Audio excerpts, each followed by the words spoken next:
I played Wukong, which I still am going to hold as over. Hey, look, dog, Astro Bot shouldn't have won that game of the year. Let me get this out the way now. It's on my backlog, and it'll never be touched because it should not have won that game of the year. Wukong was so much of a better game that I just... Also, Little Nightmares is next month. Little Nightmares 3 is next month. 3, which... Damn, they're doing games really quick. Don't you think? Yeah, like Julie, this conversation about a backlog is you chose the worst time. Y'all chose the worst time But to have this how? conversation. Okay, this is what I don't understand, right?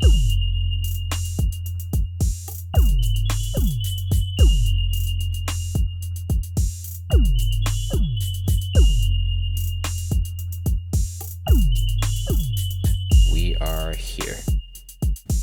Let's go. We are here. All right, what's going on, y'all? Welcome back to another stream. Hello to the other streams. Deem stream, Zooey stream, everyone's stream. Zooey and I are back with Save Point now because we we just got our name together. And we had a special guest. Yes, Deem, appreciate you for coming through on today's stream. Of course, man. Yeah, we are here to talk about gaming backlogs. I knew if there was anyone that, besides Zooey and I talking about this, if there's anyone else I wanted on the subject, it was Deem. So I was like, yeah, I got. I'd be me. Yeah, we It'd got to be talk me. about it. Yeah, man. Yeah. So, Zooey, do you want to ask that first question you mentioned? Yeah, of course. I guess let's get started with. I'm curious. Like, definitely, what is your first console that you guys gamed? Literally the first one that you like remember historically. I'm gonna go grab mine. That's I'm gonna go. It's right here. In fact, it's literally right here. It's right here. I love it.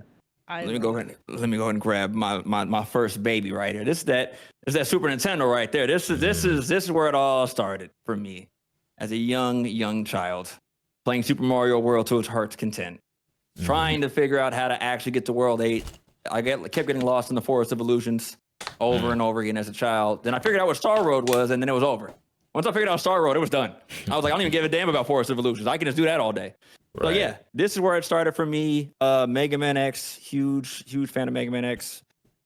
Killer Instinct is kind of one of my really favorite fighting games growing up, I guess. That black cartridge really did it for me. Venom and Spider-Man, Separation Anxiety really started my whole beat 'em up process. The reason why I love beat 'em ups is because of that game. Man, it just Super Nintendo for sure was the first one that made me just love gaming and see how many different genres there are of gaming. Like, I didn't really get into RPGs until the PlayStation, but I know Super Nintendo has a lot of great RPGs, but that I didn't start that till PlayStation. So yeah, Super Nintendo's gonna be the first one for me. Nice. Gotcha. Yeah. What about you, Nighthawk? For me, it was technically the Nintendo DS. I think That's a banger. Yeah, I still got my old one. Oh, hey, man, listen. Don't just let it be me. So, you show off your stuff too. Don't. It's a little dusty too. Yeah. There's a story with this. This is like a little. That's that DS. Oh, was that you? Did you do that? Sorta. I didn't want. Long story short, I didn't want someone to mess up my file of New Super Mario Brothers story mode. So you broke it? He was trying to take it from me, and it was like a tugging situation, and then Wait, let me see. Yeah. Oh my goodness. Yeah. Oh, The tug is real. The tug is real. I get it. I understand. But what game was that? New Super Mario Brothers. New Super Mario Brothers. So that's the one on the DS.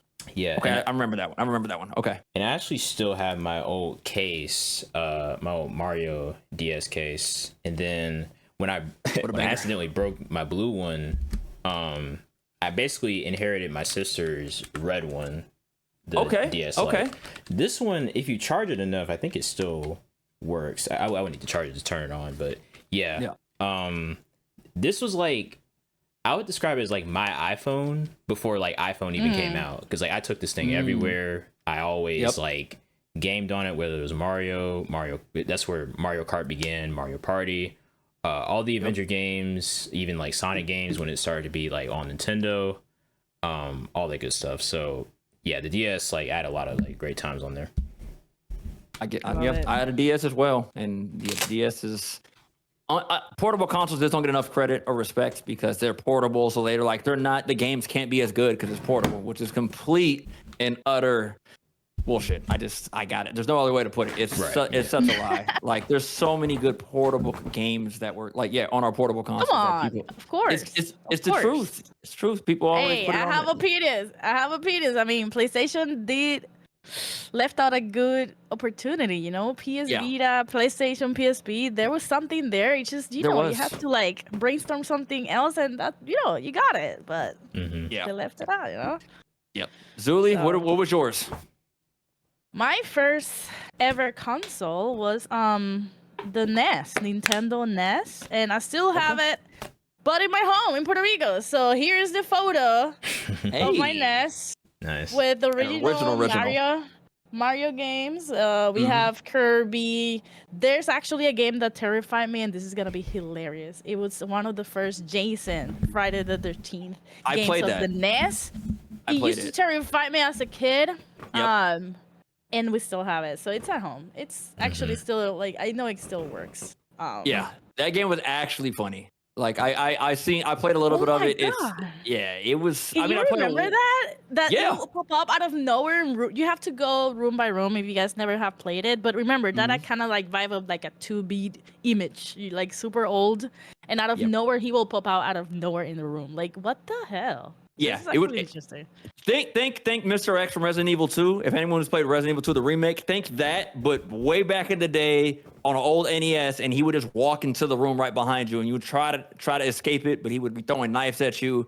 It was pretty good for what it was. And as a kid with imagination, Yeah. you will get scared. That used to You be would. a scary game. You would. You know? You would. You would. It was an interesting game for that time.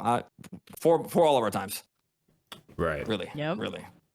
But I Yeah. love it. That was actually a first console. So Nighthawk, I love that yours was a handheld, which is interesting. Yeah, you got to experience from here. Mine was the NES. Next one was PlayStation 1, and from there we're here. And just to then come to the backlog topic that we have today, guys, like what are you playing right now? What console at this moment, this point? Who's starting this one? Because listen, the conversation I can go on about. You chose the worst time to have this conversation. You chose literally the worst time. You chose the worst time. In the last 2 months, how many games have come out that literally have just been added and thrown into the backlog that was already there? Bruh, Hades 2 comes out in 4 days, and I'm not even remotely close to finishing anything from the last month. Bruh.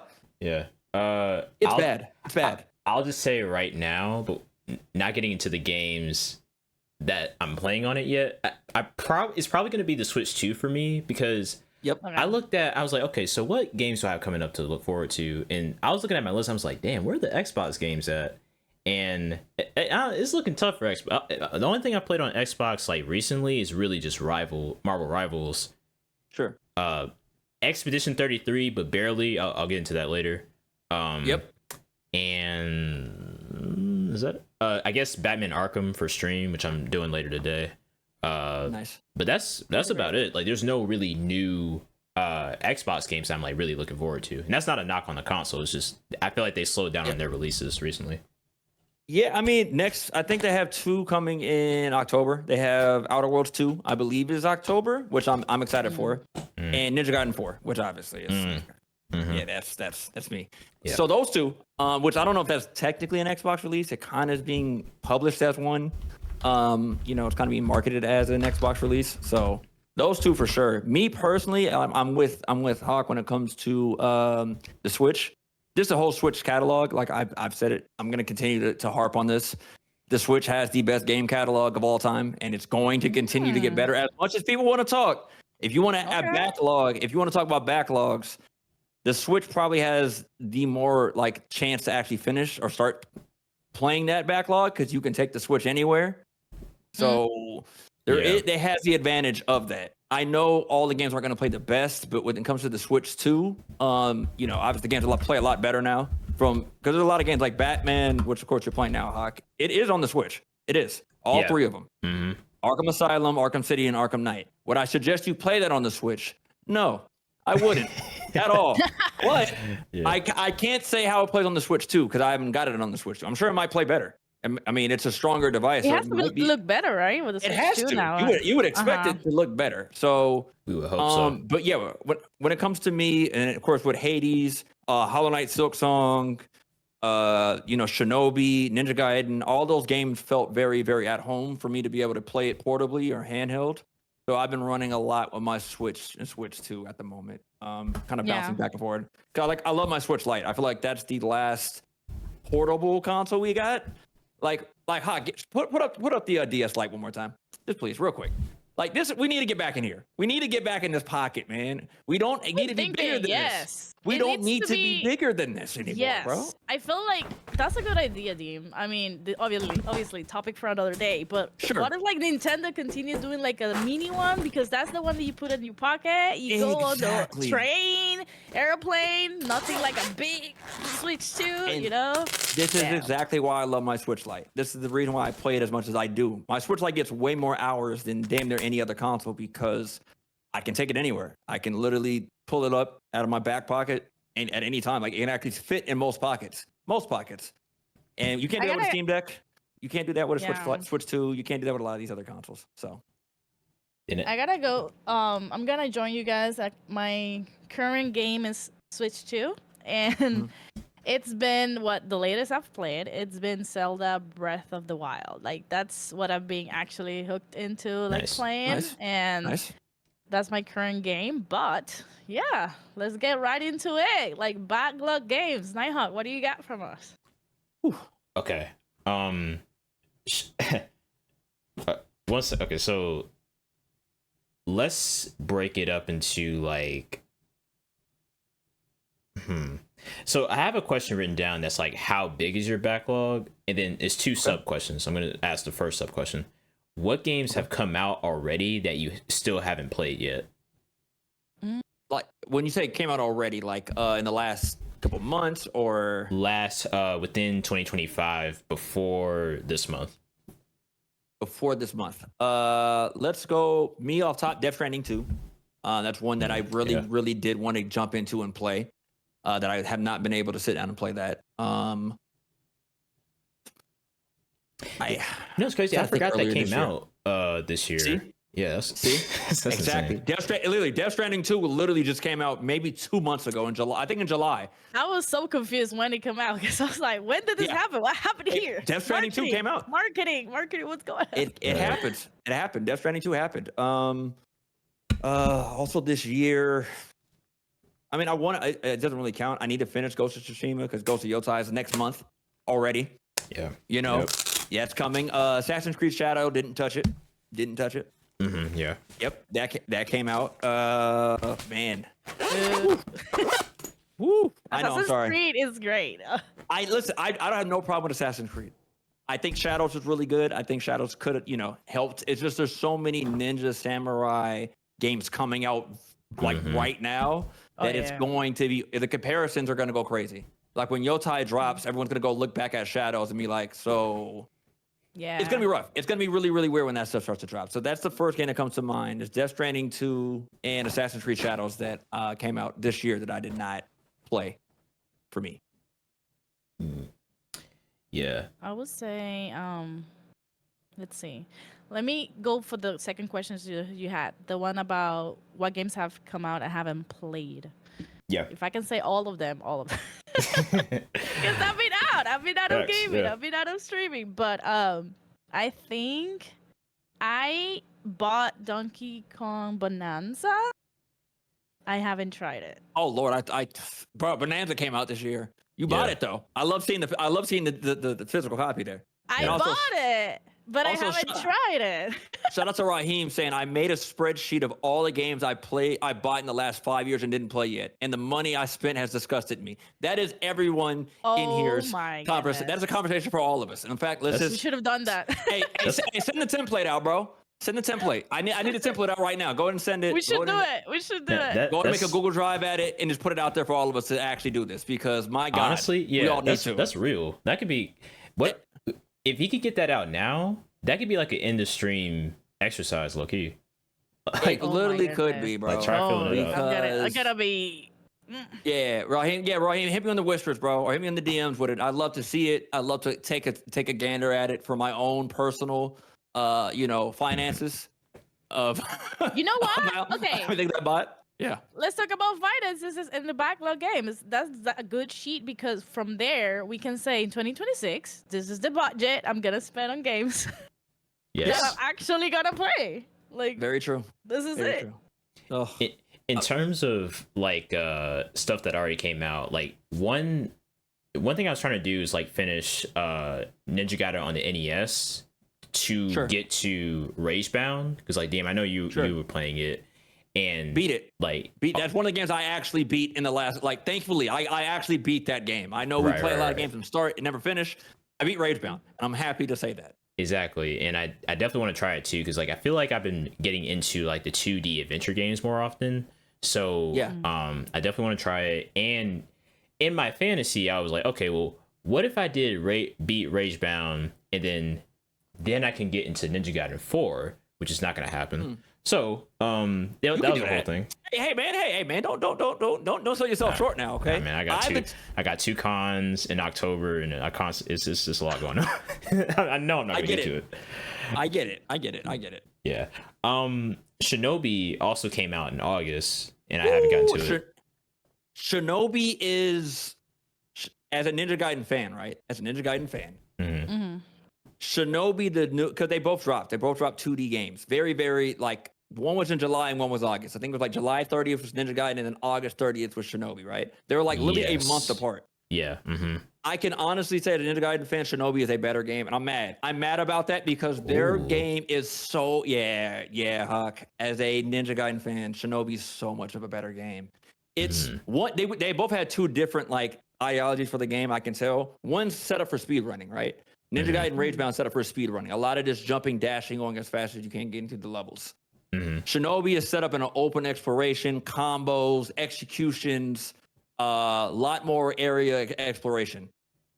So they both have 2 different types of play styles, and I can say I wanted Ninja Gaiden to be like that instead. Gotcha. I wanted them to swap. I wanted the narratives to swap on them, and the Shinobi is better as a fan. That makes sense. To say. That makes sense, because like the art style definitely stands out for Shinobi more for me. I do love a good 2D sprite style that like Ragebound has, but that Shinobi art style was like kind of like more unique. It was the same developers for Streets of Rage 4, so that ink. Oh, that makes sense. That like dark ink type of art style. Yeah, that's why Streets of Rage or Shinobi looks like that. While Ragebound was made from the people who made Blasphemous, which if you ever played Blasphemous or ever seen it, very, very gritty 2D pixel art game. So that's the reason why they look the way they do. 2 different developers, which they already had a art style they were going to use. So overall, both games are amazing. So many ninjas, so many shinobis, so many samurais, so much of that's back. I don't know what this falls under for those 3, but to your point, one more game I want to mention is Wu Chang Fallen Feathers, which is like that. I think that came out the same day as Ragebound, and I knew I couldn't get to that either. So it is on Game Pass, so I do want to like try it for a little bit, see if I like it, and then if I want to like continue it. So and that one, once again, I don't know if it's Xbox exclusive. I think it's Xbox and PlayStation, I want to say, but I think so. Yeah, I think so. At some point I want to get into it and like try it, but it does fall under that same samurai ninja kind of aesthetic. Samurai ninja aesthetic. Yep, there's a lot of that that's come out very, very recent. So a lot of stuff got blurred. I feel like a lot of exactly. So I know. So I know you. I promise you, there's been so many of these games that have come out as of recent. I know Ghosts of Yote is like next month launch, right? Okay, yeah. Next month, October 7th or 9th. Like we're 2 weeks away from that technically. So it's stacked in that space of those games. And I played Wukong, which I still am gonna hold this over. Hey, look, dog, Astro Bot shouldn't have won that game of the year. Let me get this out the way now. It's on my backlog and it'll never be touched because it should not have won that game of the year. Wukong was so much of a better game that I just wait, hold on. Astrobot won game of the year, I think 2 years ago. Okay, yeah. And it should not have won because it went up against Wukong, which is a game I played and loved, and it was completely different. I can tell you that Astrobot was nothing but Super Mario Galaxy. That's all I can tell you. That's all I can. As a Super Mario Galaxy like fan or played a lot of Super Mario games, Astrobot just stole his whole flow and said F it. Okay, I do feel you. I feel you. Because like we're like silently, but like yeah, we agree. I feel because I didn't play Astrobot and I thought it was just a glorified version of like PlayStation's version of like the ultimate platformer, the Mario type of platformer. Exactly. And then like Wukong just had so much polish to it. I remember like shout outs to Doc. Like he was the one that put me onto it years before the trailers even got like big like that. Like years before it, Wukong, yeah. He showed like this the boss you fight in like the ice area and like how graphically detailed it was. Like it was insane from that end. But even from from everything from that game. I mean, the cutscenes were all different, right? Like every cutscene in between the chapters were like a different art style. Like they had stop motion, they had an actual animation, they had like a live act. Like they all of them did something different. The side quests go crazy. The bosses, the actual dialogue was great. Like there was just so many good things about that game that I'm just like, bro, Astrobot don't deserve that. It doesn't. I'm sorry. I'm sorry to all the comfort gamers that literally sat there and played that game and loved it for what it was. But I promise you, it did nothing new. If you played Mario from Nintendo, from the Wii, from any of that space, I promise you, Astrobot's nothing but that. No, yeah. Well, Wukong was something we've never like. I've played a lot of games in that space, but I felt like Wukong changed it again. They changed the whole roguelike. Everything about that game was really good. I can't stress it enough. So I feel like I'm on the same page as you, Dean, because I haven't played, obviously. I haven't finished both games, by the way. I haven't played both games. But when you see it as a consumer, like going to streams and watch Wukong versus Astrobot, Wukong has so much, oh my god, story, creativeness, like the fights. Like, I was like, wow, this game looks amazing, but I don't know if I will get. It plays just as amazing as it looks, just so you know. I played it and I beat it. It plays just as amazing as it looks, which is not usually the thing. A lot of games look amazing, but are hard as hell to beat.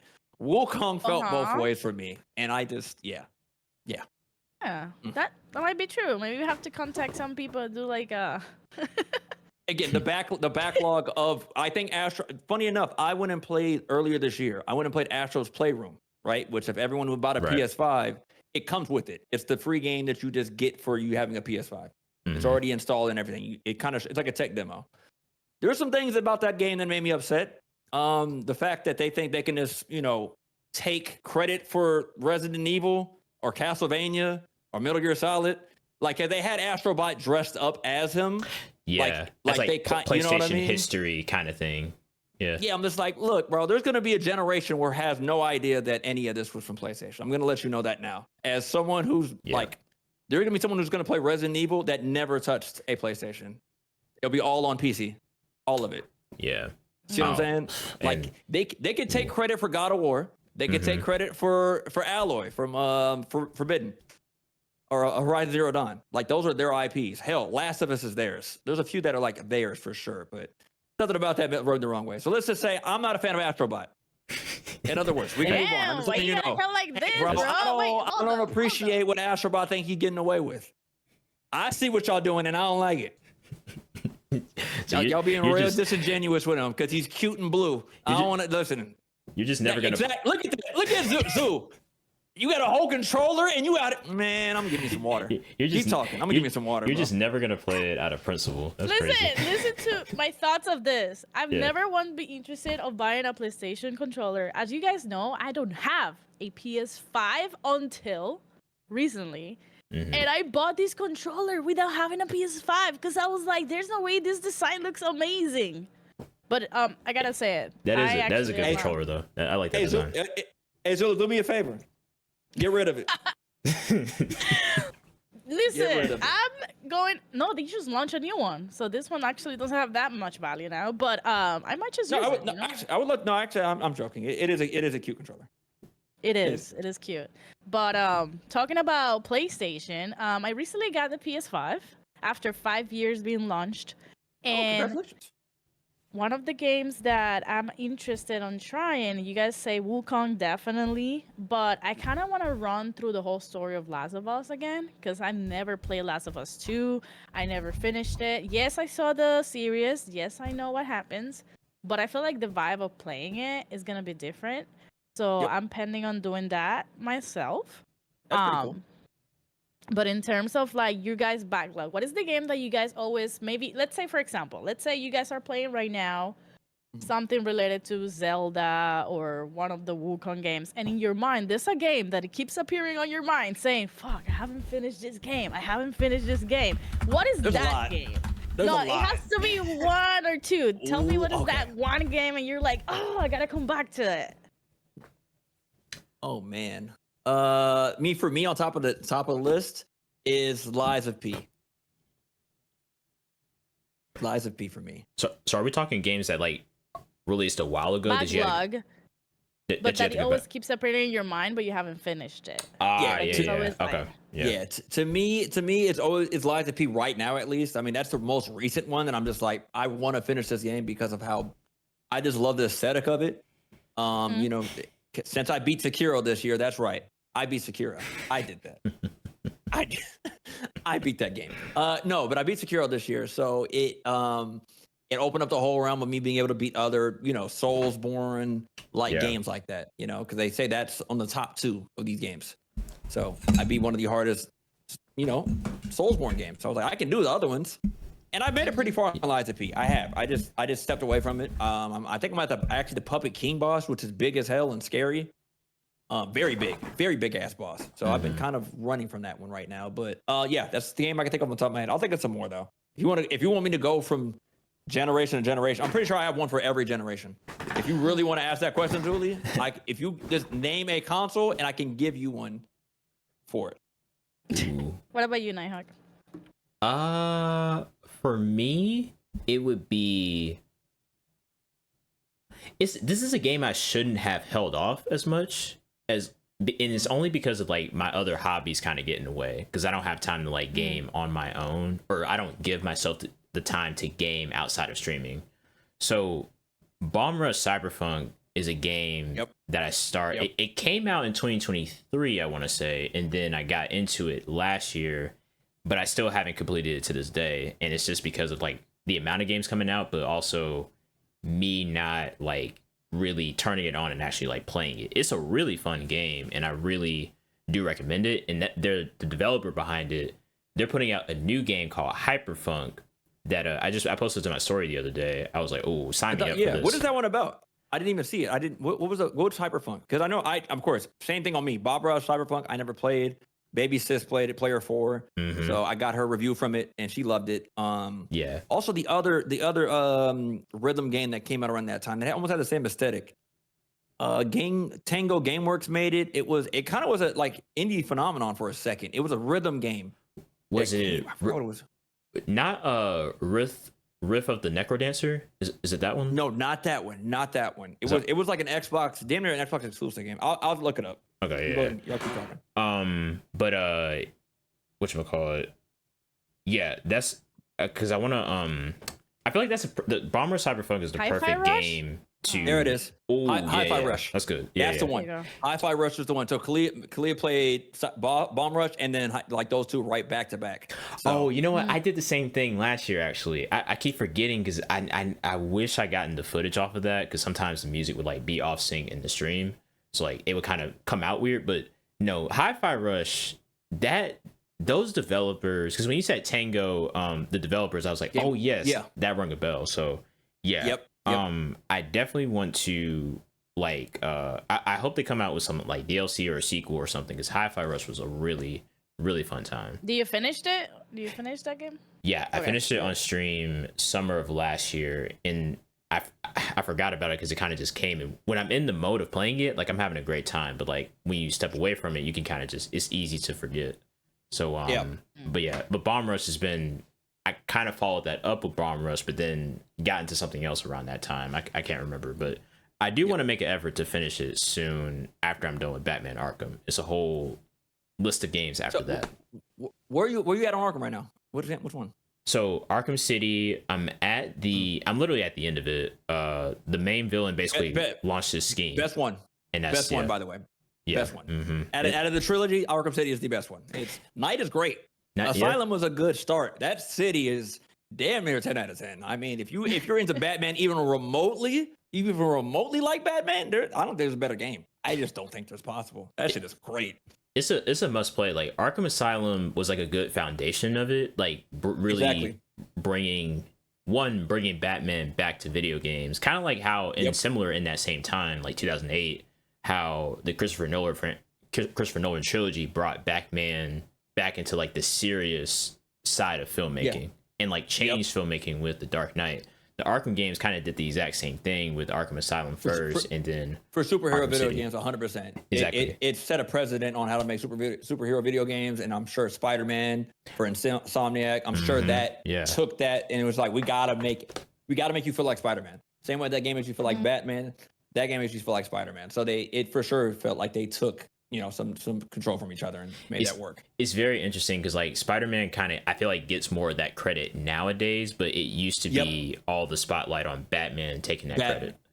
Yeah, for sure. Because I feel like the PS4 was just more popular anyway.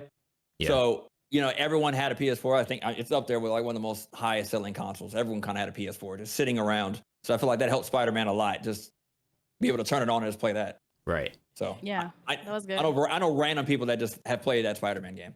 Yeah. Like people that don't really game at all. Like, I played it and beat it. They even got into Spider-Man. Yeah. Oh wow. Yeah. Yep. Yeah. There's someone I met. Like I didn't even use the skill tree and I beat it. I was like, okay, well that's crazy. All right. Wow. Yeah. Yeah, definitely.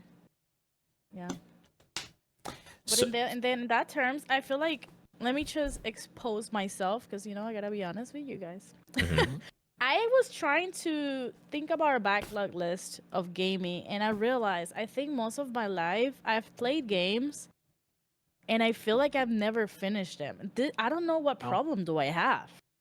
I have a problem, serious. I'm talking about before I moved from Puerto Rico here, I was really hooked into Uncharted games and Tomb Raider. So that was my genre, and that's what I used to play a lot. I finished Tomb Raider, but believe it or not, holy moly, Uncharted, I think it was 4. When all the bad guys come out of nowhere with like 1,000 guns, I kept dying. I rage quit that game. I never finished it. So that's like the old backlog for me. Welcome to every single Soulsborne that I've ever played. Welcome. That sounds... It's insane how I cannot kill all these guys with guns in Uncharted. I think it was 4 or something. So I never finished it. But at this moment, the game that keeps scrolling to my brain, and people from my stream have seen it started from scratch because I've never played them, is actually BioShock.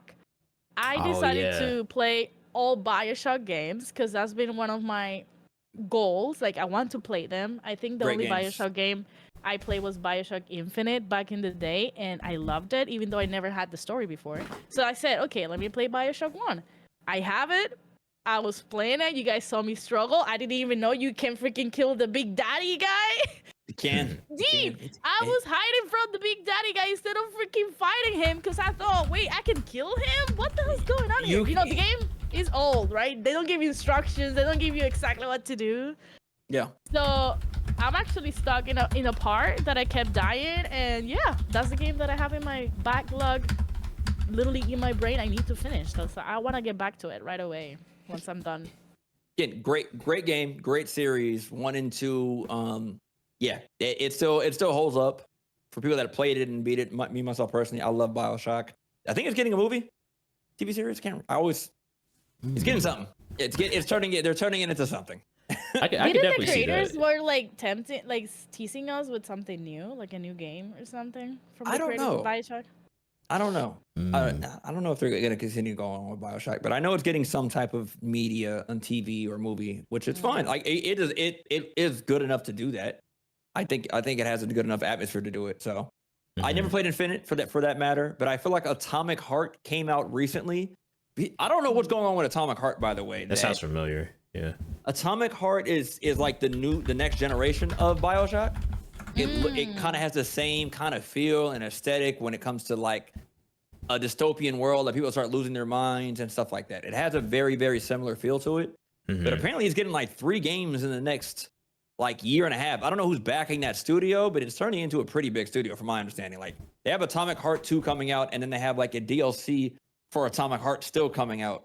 I'm like, I haven't seen someone drop a DLC and a sequel at the same time. That's crazy. That's not, you know, usually, think about that, Hawk. DLC, I'm gonna drop a DLC for a game and then let you know all the other ones already being worked on, by the way, too.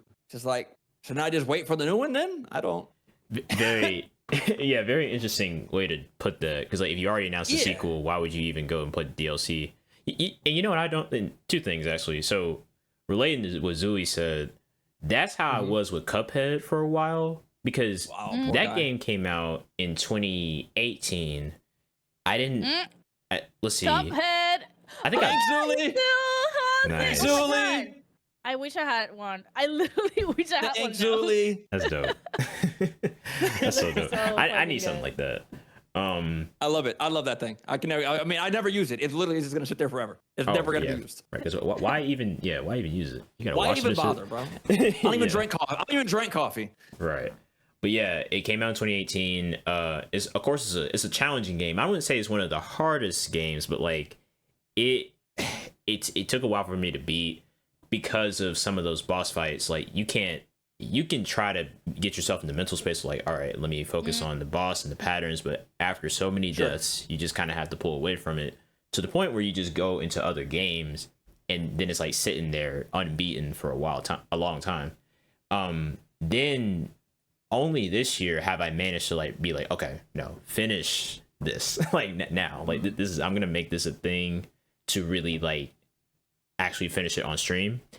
And I still need to go back and beat the DLC, but again, I'm kind of still in that break mode of it all. I'm like, I got more games to play. I'll come back to this soon, but it is there to finish. Yeah. So no, I mean, me personally, I love Cuphead. It is I'm a Mega Man X guy, so it literally scratches that itch of fighting the pattern, dashing, dodging bullets, the whole thing of what I grew up with. And of course, the cartoon aesthetic of it is beautiful. People just love watching it. At the end of the day, seeing all the different animations from all the bosses and everything like that it is such an eye-popping thing for any kid, any kid, let alone an adult. If a child walks by and sees Cuphead being played, they're like, "What is going on?" Right, they're gonna love it. Yeah, it's gonna live on forever. I really do feel like that. It's gonna be one of those games that we'll always kind of be able to go back to, just aesthetically of what it is. But yeah, Cuphead is. I don't think we're gonna get another one. I don't think that the people that made it, like, I don't think they're even thinking about doing that again. Yeah, because I know it took them forever to do it anyway, because it's all hand drawn as well. That's the thing. It's all hand. Yeah, that's why it looks like that. It's like it's all hand drawn, all the animations in it. That's insane. That's why it's like a timepiece. Like we're not gonna get something like that again. That's the reason why I think I bought the game like 3 times on separate consoles just over the years. I'm just like, I've been you're not meaning gonna to see this buy again. it, but I feel like I'm gonna stress out. It's gonna stress you out. Okay. There's no way around it. I will. It's gonna stress you out. If you're worried about losing a lot, do not play Cuphead. Yes, it's Listen, all right. this shirt right here describes me. I'm the lazy press. You see here, Snorlax? Oh, I didn't even notice that. That's cool. Yes. Nice. Lazy press. I cannot be buying games that is gonna stress me out. But that's interesting. By the way, I was talking about BioShock. So the creators of BioShock, I remember now, they announced this game 2024. You can Google it. It's called Judas. By the BioShock creator, but it's been on development hell. They haven't actually published it. It was supposed to be launched this year. Nothing has happened. It's still on development, so I have a feeling it might get even canceled, right? Probably. So that was the only thing. That's unfortunate. But yeah, that's unfortunate for that series. For me personally, I mean, do we have any more questions? I'm not sure if we're in the middle of a question or not, but I had a concept for something. This for me personally, just the backlog that I have for every console. No, yeah, go for it. Yeah, go. Oh Lord. Okay. We're gonna go on the original Nintendo. Did I beat everything that I wanted to as a kid? I went back and beat Metroid. Ooh, that's a good question though. Right. Like I beat the original As Metroid. a kid. As a kid, I beat that. I beat Super Mario Bros. The original. I got to World 8, beat Bowser. I beat the original Legend of Zelda. So I got those out the way on the NES. There's nothing else I really wanted to play, honestly. Like the NES is cool, but obviously graphically it's, it's 8-bit. Because like it's 8-bit. I think one of the 2 NES games I want to go back and beat is the first Double Dragon and Gradius. Okay. Yeah, great games. Those are 2. There's others on here, but like those 2 are like the ones I'm like, okay, I want to spend some time on those. Sure. I don't even know. Do you actually, Huck, do you have the NES online? What does Nintendo even give us access to right now? Oh, let's check. Yeah, I'm curious on that. Like, what it mean? Grab my Switch too. Because I'm curious on what they actually let you play right now. In fact, let me grab my Switch Lite. Wait, this guy about to turn into a Switch 2 stream. I mean, look, say what you want. I know Nintendo's taking a lot of L's out here, but as a Nintendo, you're not going. Look at I'm stuck here in Zelda. Look at this. Listen, as much there it is. As much as I talk trash about the Virtual Boy, you will see me with a Virtual Boy. All right, Holy moly! Just know that. I heard that. I heard about Virtual Boy. I gotta see that. Yeah, Zuli, we haven't talked about it. Yeah. So actually, real quick, how do you feel about that Virtual Boy announcement, Zuli? I gotta say it. I'm a little biased because I feel I saw Deem's reaction on Instagram first, and then I actually saw the Nintendo announcement. So Deem has been saying that we don't need that. Is that what you said, Deem? So I don't know. It's interesting, but I was talking to someone that his age, his generation is way above us. So I was talking to someone that is like 50 to the 60s. And he was telling me that he actually liked it because back in the day, Nintendo actually did that. Like, back in the past when he was a kid. So that type of generation will say that the Virtual Boy, like whatever is going on, they're like, oh shit, this is like what we had when we were a kid. It makes sense. Right. But for everybody generation afterwards, I don't know. Like, it's going to be something like, I don't know. No, so that's the thing. That's exactly what happened to me. Like 2 people commented on when I posted my video about it because I thought we were getting the Wii. I truly felt the Wii was next. What? Yeah, because they did the GameCube already. Okay, that was hope. That was hope, Zoo. I promise you can watch. That was my actual reaction to seeing it. I think Hawk was there. Like that was that was not a joke. I legit watched it and I was just like, I was like, okay, the Wii's coming. Let's go ahead and get the Wii out the way. Can't wait to play. I can't wait to play the Metroid Prime series before Metroid Prime 4 comes out. That was where my mind was. I was like, they've only remastered 1 Metroid Prime. 4 is coming out. They had a trilogy on the Wii. Let's do that. When that shit zoomed in and said Virtual Boy, I was like, you gotta be. I'm like, all right, bro. Out of all the consoles, come on. Your worst one. That's like numbers wise, it was the worst thing you've ever put out. Yeah. Sales wise, that was the worst one. It was. So for y'all to be like Virtual Boy, I was like, you gotta be. And they made a specific time block to show this, to highlight it. Could have just been a little like, oh, by the way, this is coming out. Like, no, they spent time on that to actually show. And really? Okay. Yeah, and then the whole thing of like, oh yeah, you have to use the headset to actually play it, and the headset's another $100. Yeah.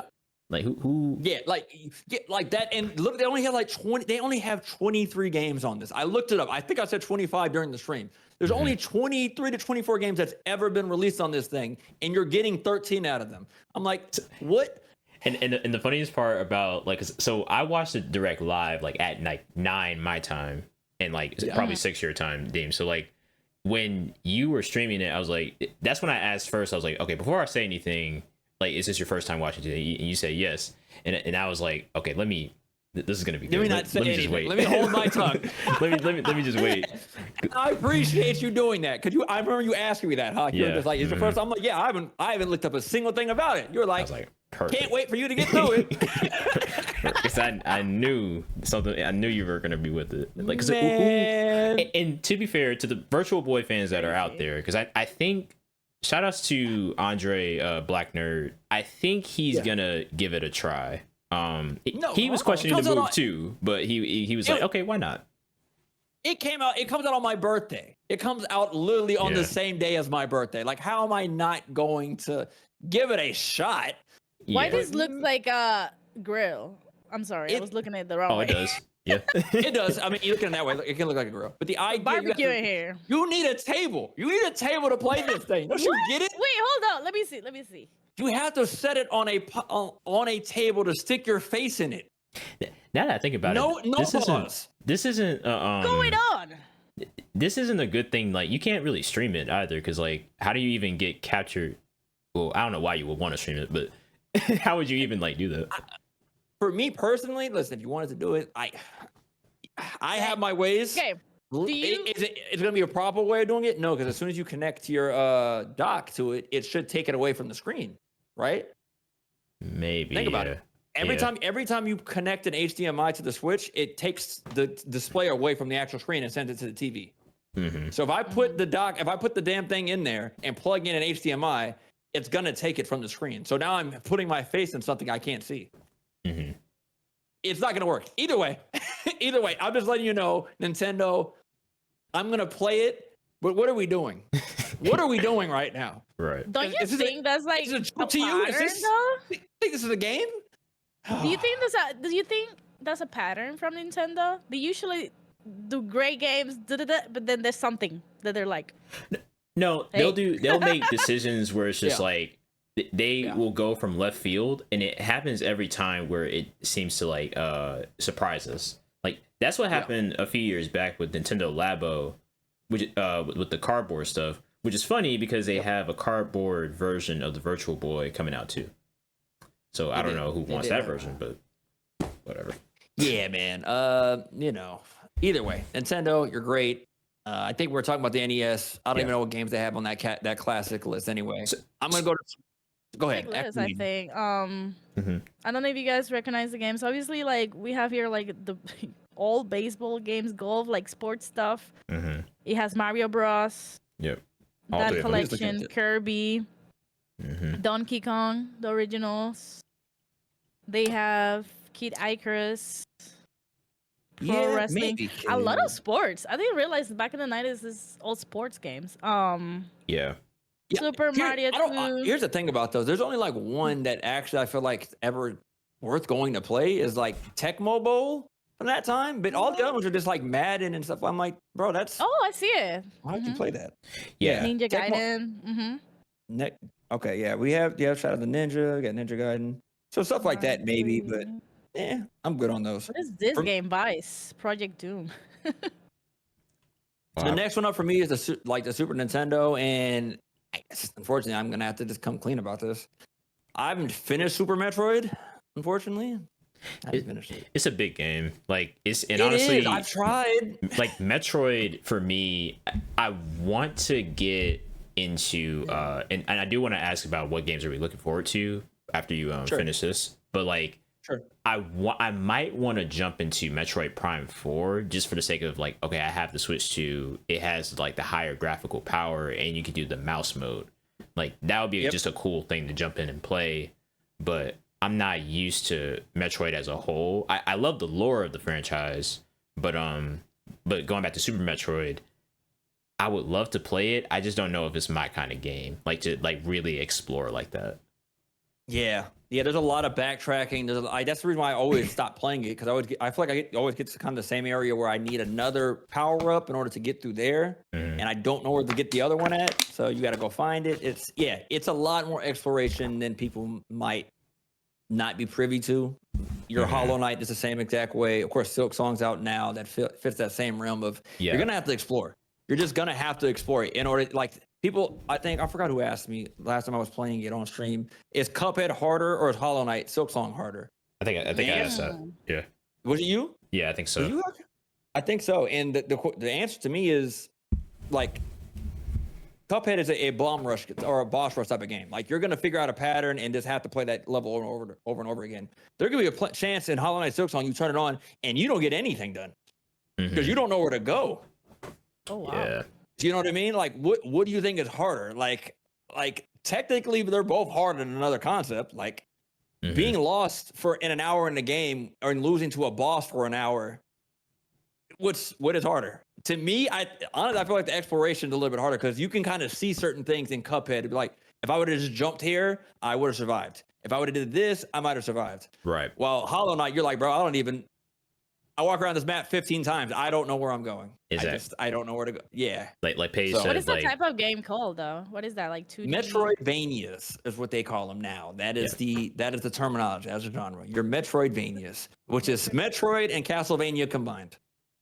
I don't know how that started. I don't know who was the first one to do it. Question for you guys then, because I know you guys are experts on this type of game. So like, what about like a game like Hades? Is that totally different, or is still like difficult, challenging to complete versus these games, or easier, I guess?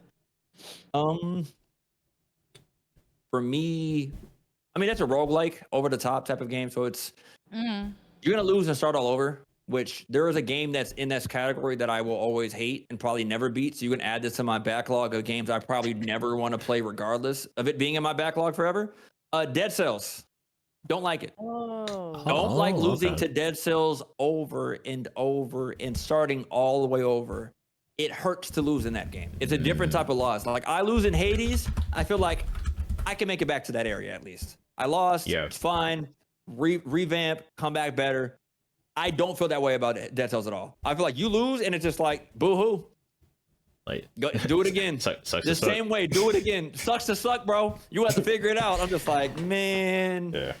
Hell nah, bro. I ain't got time for this. I don't. And they've had some dope DLCs. They've had a lot of like dope. I think they have Castlevania weapons in the game, which is dope. Oh wow. Yeah, like they've had a lot of collabs. So I've always wanted to like Dead Cells.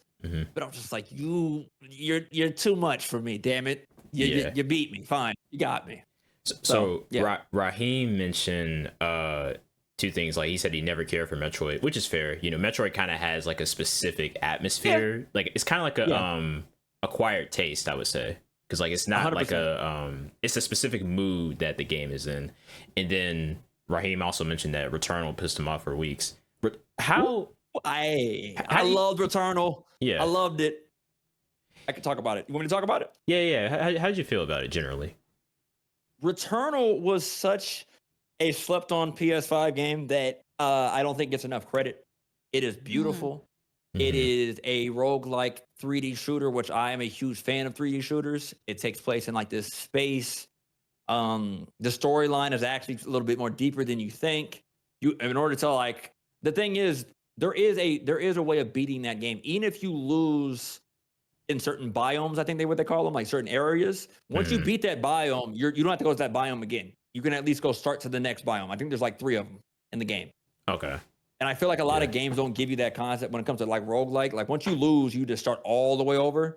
So at least there is like levels in that sense for Returnal. But yeah, I loved it. I love finding the different weapons it had, figuring out different strategies to beat certain bosses. Like the weapon mechanic was really, really cool, man. I don't think it's talked about enough. It's gonna go down as well, I think one of the best games of the PS5.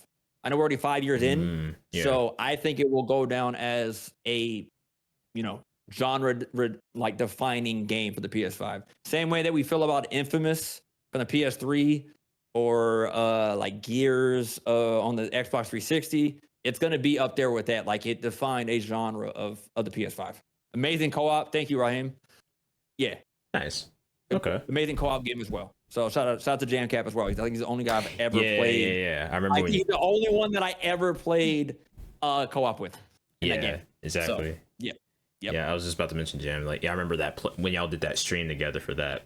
That was dope. Exactly. Look at Paige just said it. Literally, Paige just said it in the chat. So exactly, that is the only one that I've ever played like that. And I went back years later and finally finished it by myself and everything. And it's so good. It's such a game that's going to live on. If you can beat it, you'll love it. If you can't, you're probably gonna stop playing it. And I get it because it's hard. There's really no way around it. You're going to lose. If you keep losing, you're probably not going to turn it back on. That's just with all these games. You know what I mean? Like Zuli's talking about it over and over again. She stopped playing because she just, there's certain parts she just had trouble beating. You should heal that part for me. I should finish that game, definitely. I know. Uncharted 4, you have to go here. I want you to finish that on stream. You got to finish Uncharted 4 on stream. You got to. When you come back to streaming, you're going to get past that part. Either I'm going to log in and do it for you remotely, which you can do that on the PS5, or Yeah, I can take over the controller just for that part, and you're gonna get past it, and you're gonna go beat it. Nah, crazy. Yeah. I going back to the Super Nintendo real quick, I do see this is something I actually gotta try. So they just added, well, first off, my backlog game for this would be the DK Country series, because I beat the first one earlier this year, I think around like when Bonanza was coming out, and I do want to go back to the second and third one and beat them fully.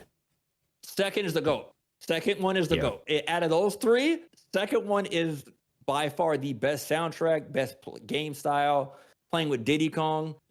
It kind of puts him on a different pedestal. Like, this is why Diddy Kong is that guy. Like, Donkey's cool. Don't get it twisted. But Diddy Kong was made for the 90s kid with the snapback cap and everything. And he fully embraces that in the second one. Third one is you can it feels like a take it or leave it, because like some people have the unpopular opinion that they like that one the best because of like how the characters like operate, because people don't like controlling Donkey Kong as much.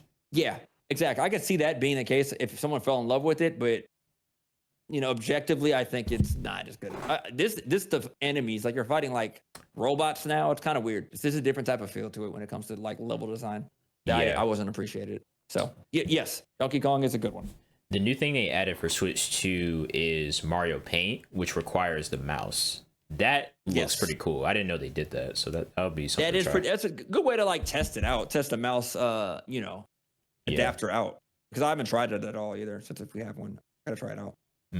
Super NES, Switch. Let me see what else the list is on there. A Link to the Past is one that I have not beaten. I can say that, unfortunately, I have not beat Legend of Zelda: A Link to the Past. I don't think I have either, actually, because I played it on the Wii U, and then I don't know what happened. Like maybe I just didn't beat it, and then that's when I like gave my Wii U away. So like it kind of just got lost in that. So yeah. That's one.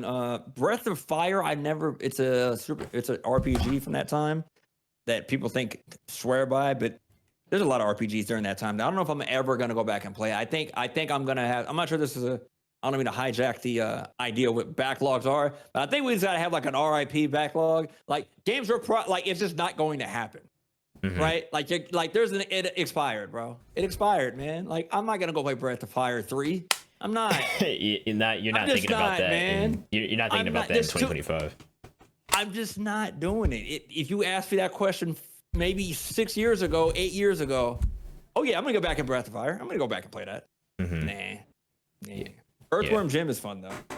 I'm looking through this list that's here. The original Kirby, series. Did you play any of the originals? It used to be my favorite game in Kirby and the NES.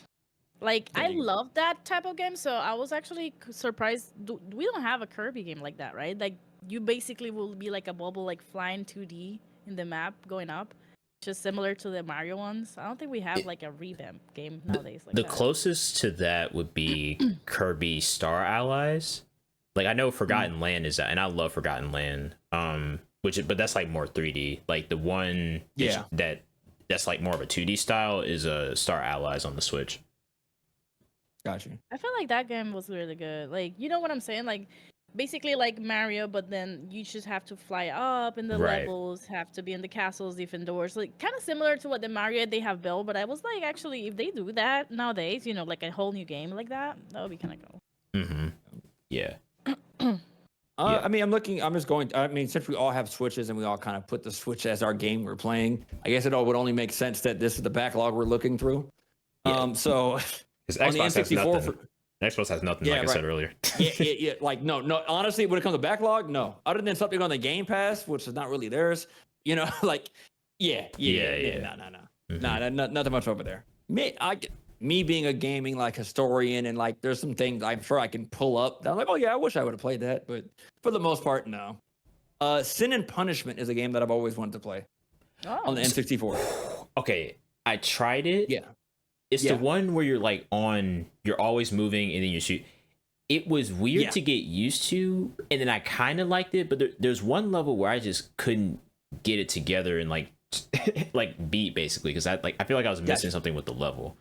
It's really cool though, like a very unique kind of game. Like you won't find that game everywhere. I don't think it's gonna take a very long time to beat. That's the reason why. I feel like I can knock it out pretty quick, so that's the reason why I just want to go back and play it. Once I figure it out, I feel like I can get it done. for Cinepuzzler, and they have a great one on the Wii. The Wii one's actually really cool. They had a sequel. They had a sequel on the Wii, which I want to jump into. I wanted to beat that one and then jump into the Wii one. I feel like that might take an afternoon if I just lock in and get it done. You know what I mean? I can knock those 2 games out in an afternoon if I locked in for it. They don't seem very long. Let's see what else was here. No, nothing else there. So, yeah, man, the GameCube. I don't know if I have anything really on the GameCube that I want to go back and play. I do have something there that I started recently. I gotta double check if obviously the Switch saves you, right? Like the save point. But that would be one of my first Zelda games that I ever tried. It's Wind Waker actually. That was my first game that I ever played of Zelda in the Wii U. So I like it. I like the little cartoon design. Yeah. So that's why that one I think I'm actually going back to it. Yeah. So you haven't started it yet, but you're going to go back to it. I started like really at the beginning, so maybe like I'm super like at the beginning of the story when he's like waking up. So gotcha.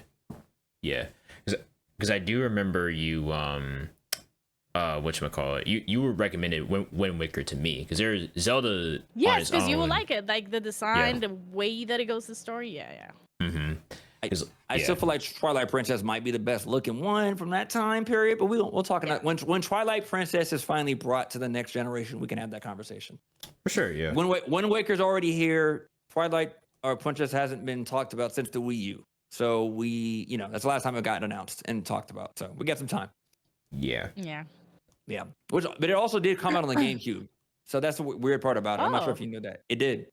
It got a GameCube and a Wii port. So it technically can play already on the Switch too. They give us the GameCube version of it instead of the Wii one, which that's a Nintendo thing to see where they want to like place it. That's right. That's why I don't have my hopes up. Now I'm understanding what you're saying, Dean. Like you want the Wii games to be here. Exactly. And now I get it. And now you understand why I'm like Virtual Boy, bro. This is what we're doing. You're wasting my time. You're wasting a spot in the good old classics, and you chose Virtual Boy as your classic. You gotta be. Anyway. Yeah. Yes. Yeah. So GameCube for me. I mean, I don't know if they released anything for me to play on the GameCube like that. Team, I have something for you. I have something for you in GameCube. What's that? When I was in Puerto Rico, I started collecting devices of gaming. Okay. And one of the biggest collections I had all the originals Resident Evil GameCube games. Okay, there's actually a lot of them that people don't know. There's like they released all of them damn near over there, all of them. Like I don't know if any people know. You don't miss those? Like you don't. It's not that I don't miss them. It's just I can play them elsewhere. That's the thing, and I play most of them.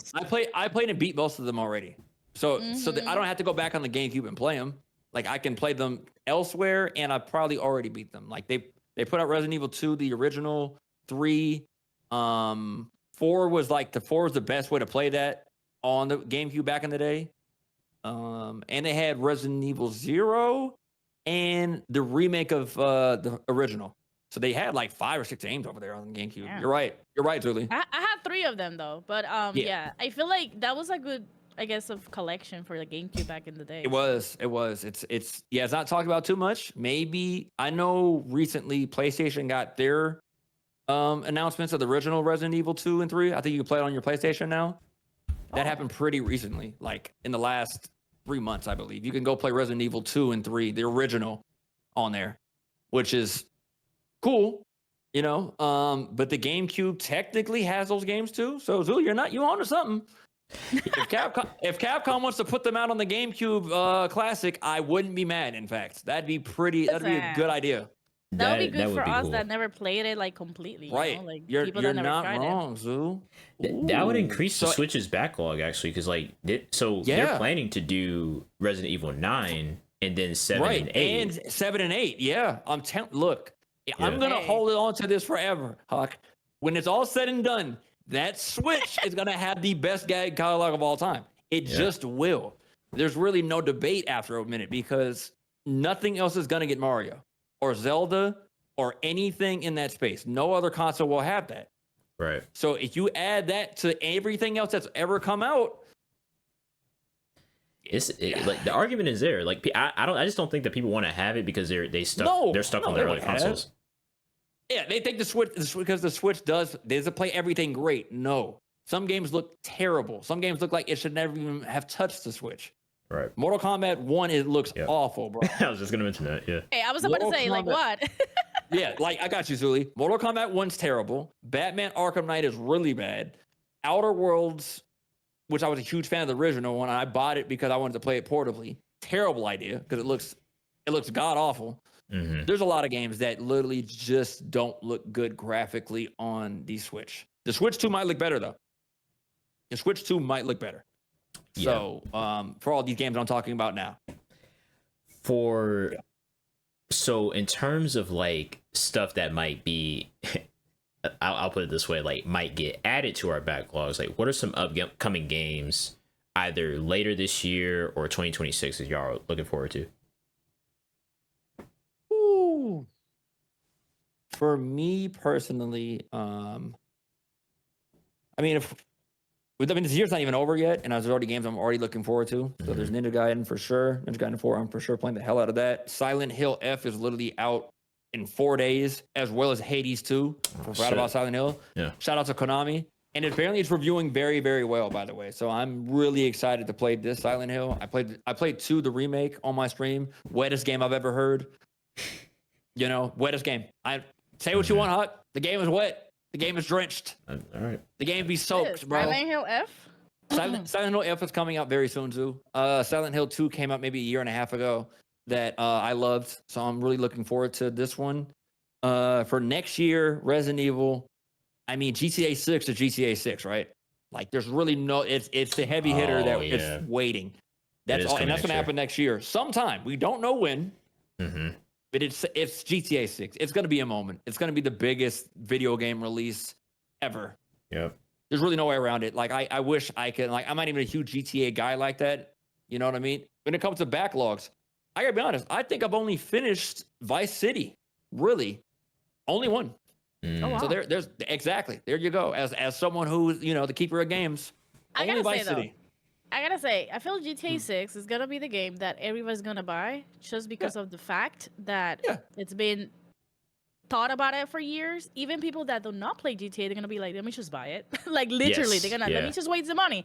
Everybody's gonna buy it. I know that for sure. Because I'm like, there's no other. Yep. I mean, Didi's in the chat. Want to be $100? If they could make it 2, and people would still get it. And that's the people scary are gonna part. still buy it. And that's the scary part about GTA. It is insanely popular in the sense that it doesn't matter the price. It's one of those things that everyone's going to end up buying. You're going to know someone who's going to put that money up for it. You see some people complaining about $80 Mario Kart and still bought that. Like, Switch 2 users, like, of course, bought that. And GTA is only like $20 more. And that's been promoted for more years than Mario Kart World was. So... It's going to happen. Oh, and speaking of which, Borderlands 4 came out last week. I have it. I have not played it. Add it to the backlog. Mm-hmm. Yep. Is it a whole new game, right? Like a whole Borderlands? Okay. A whole brand new Borderlands, a good old $80 big old game that is sitting on my PC that I've not even turned on once. Add it to the list. I'm trying to convince my family to join me for this one because I'm not even lying. The only game that I've seen my sister play is Borderlands, and you guys don't know my sister. Hey, so listen. I might bring her up because that's the only game she actually played back in the day. So I see Didi in the chat talking. I don't mean to cut you off, but she's in the chat talking about I can't talk since I'm like that with Kingdom Hearts. Look, as gamers, we have to come together and make this a safe space. It's okay if you did not finish that game. I promise you. It's going to be okay. You can be honest with yourself that you did not finish that game this time, okay? I think we all just need to come together on that. It's okay. It's okay. Can I show you guys something? Can I guys? Yeah. Like, show you like a list? Wait, Sure. let me see if I can do it here on the stream. How do I do share screen? Yeah. There you go, Urban Knight. I see you. Still haven't finished Ghost of Tsushima. Neither have I. Don't worry about it. It's okay. It's a safe space. Ghost of Tsushima, Ghost of Yote is coming. Exactly. It's a safe space. Lies of P for me. Okay. Doom. All of them. All the Dooms. Doom Eternal, the Dark Ages, all of them. Adam. Add them Are to you the guys list. seeing this? Are you guys seeing this in the screen? Yeah, I see it. Not on ours. Oh, let me check. It's in the Twitch stream And together. the Twitch streaming Stream together. Yeah. Okay, let me see if I can pull that up on this side. Should be. Yep. Let me see here. Ooh, yeah. This is Oh, damn! They got some new Kingdom Hearts that. Oh, you know what? Yeah, Okay. I've heard of these. Yeah. This is what I've made. I have a Hold on. document. Hold on. Okay, I see it. Okay.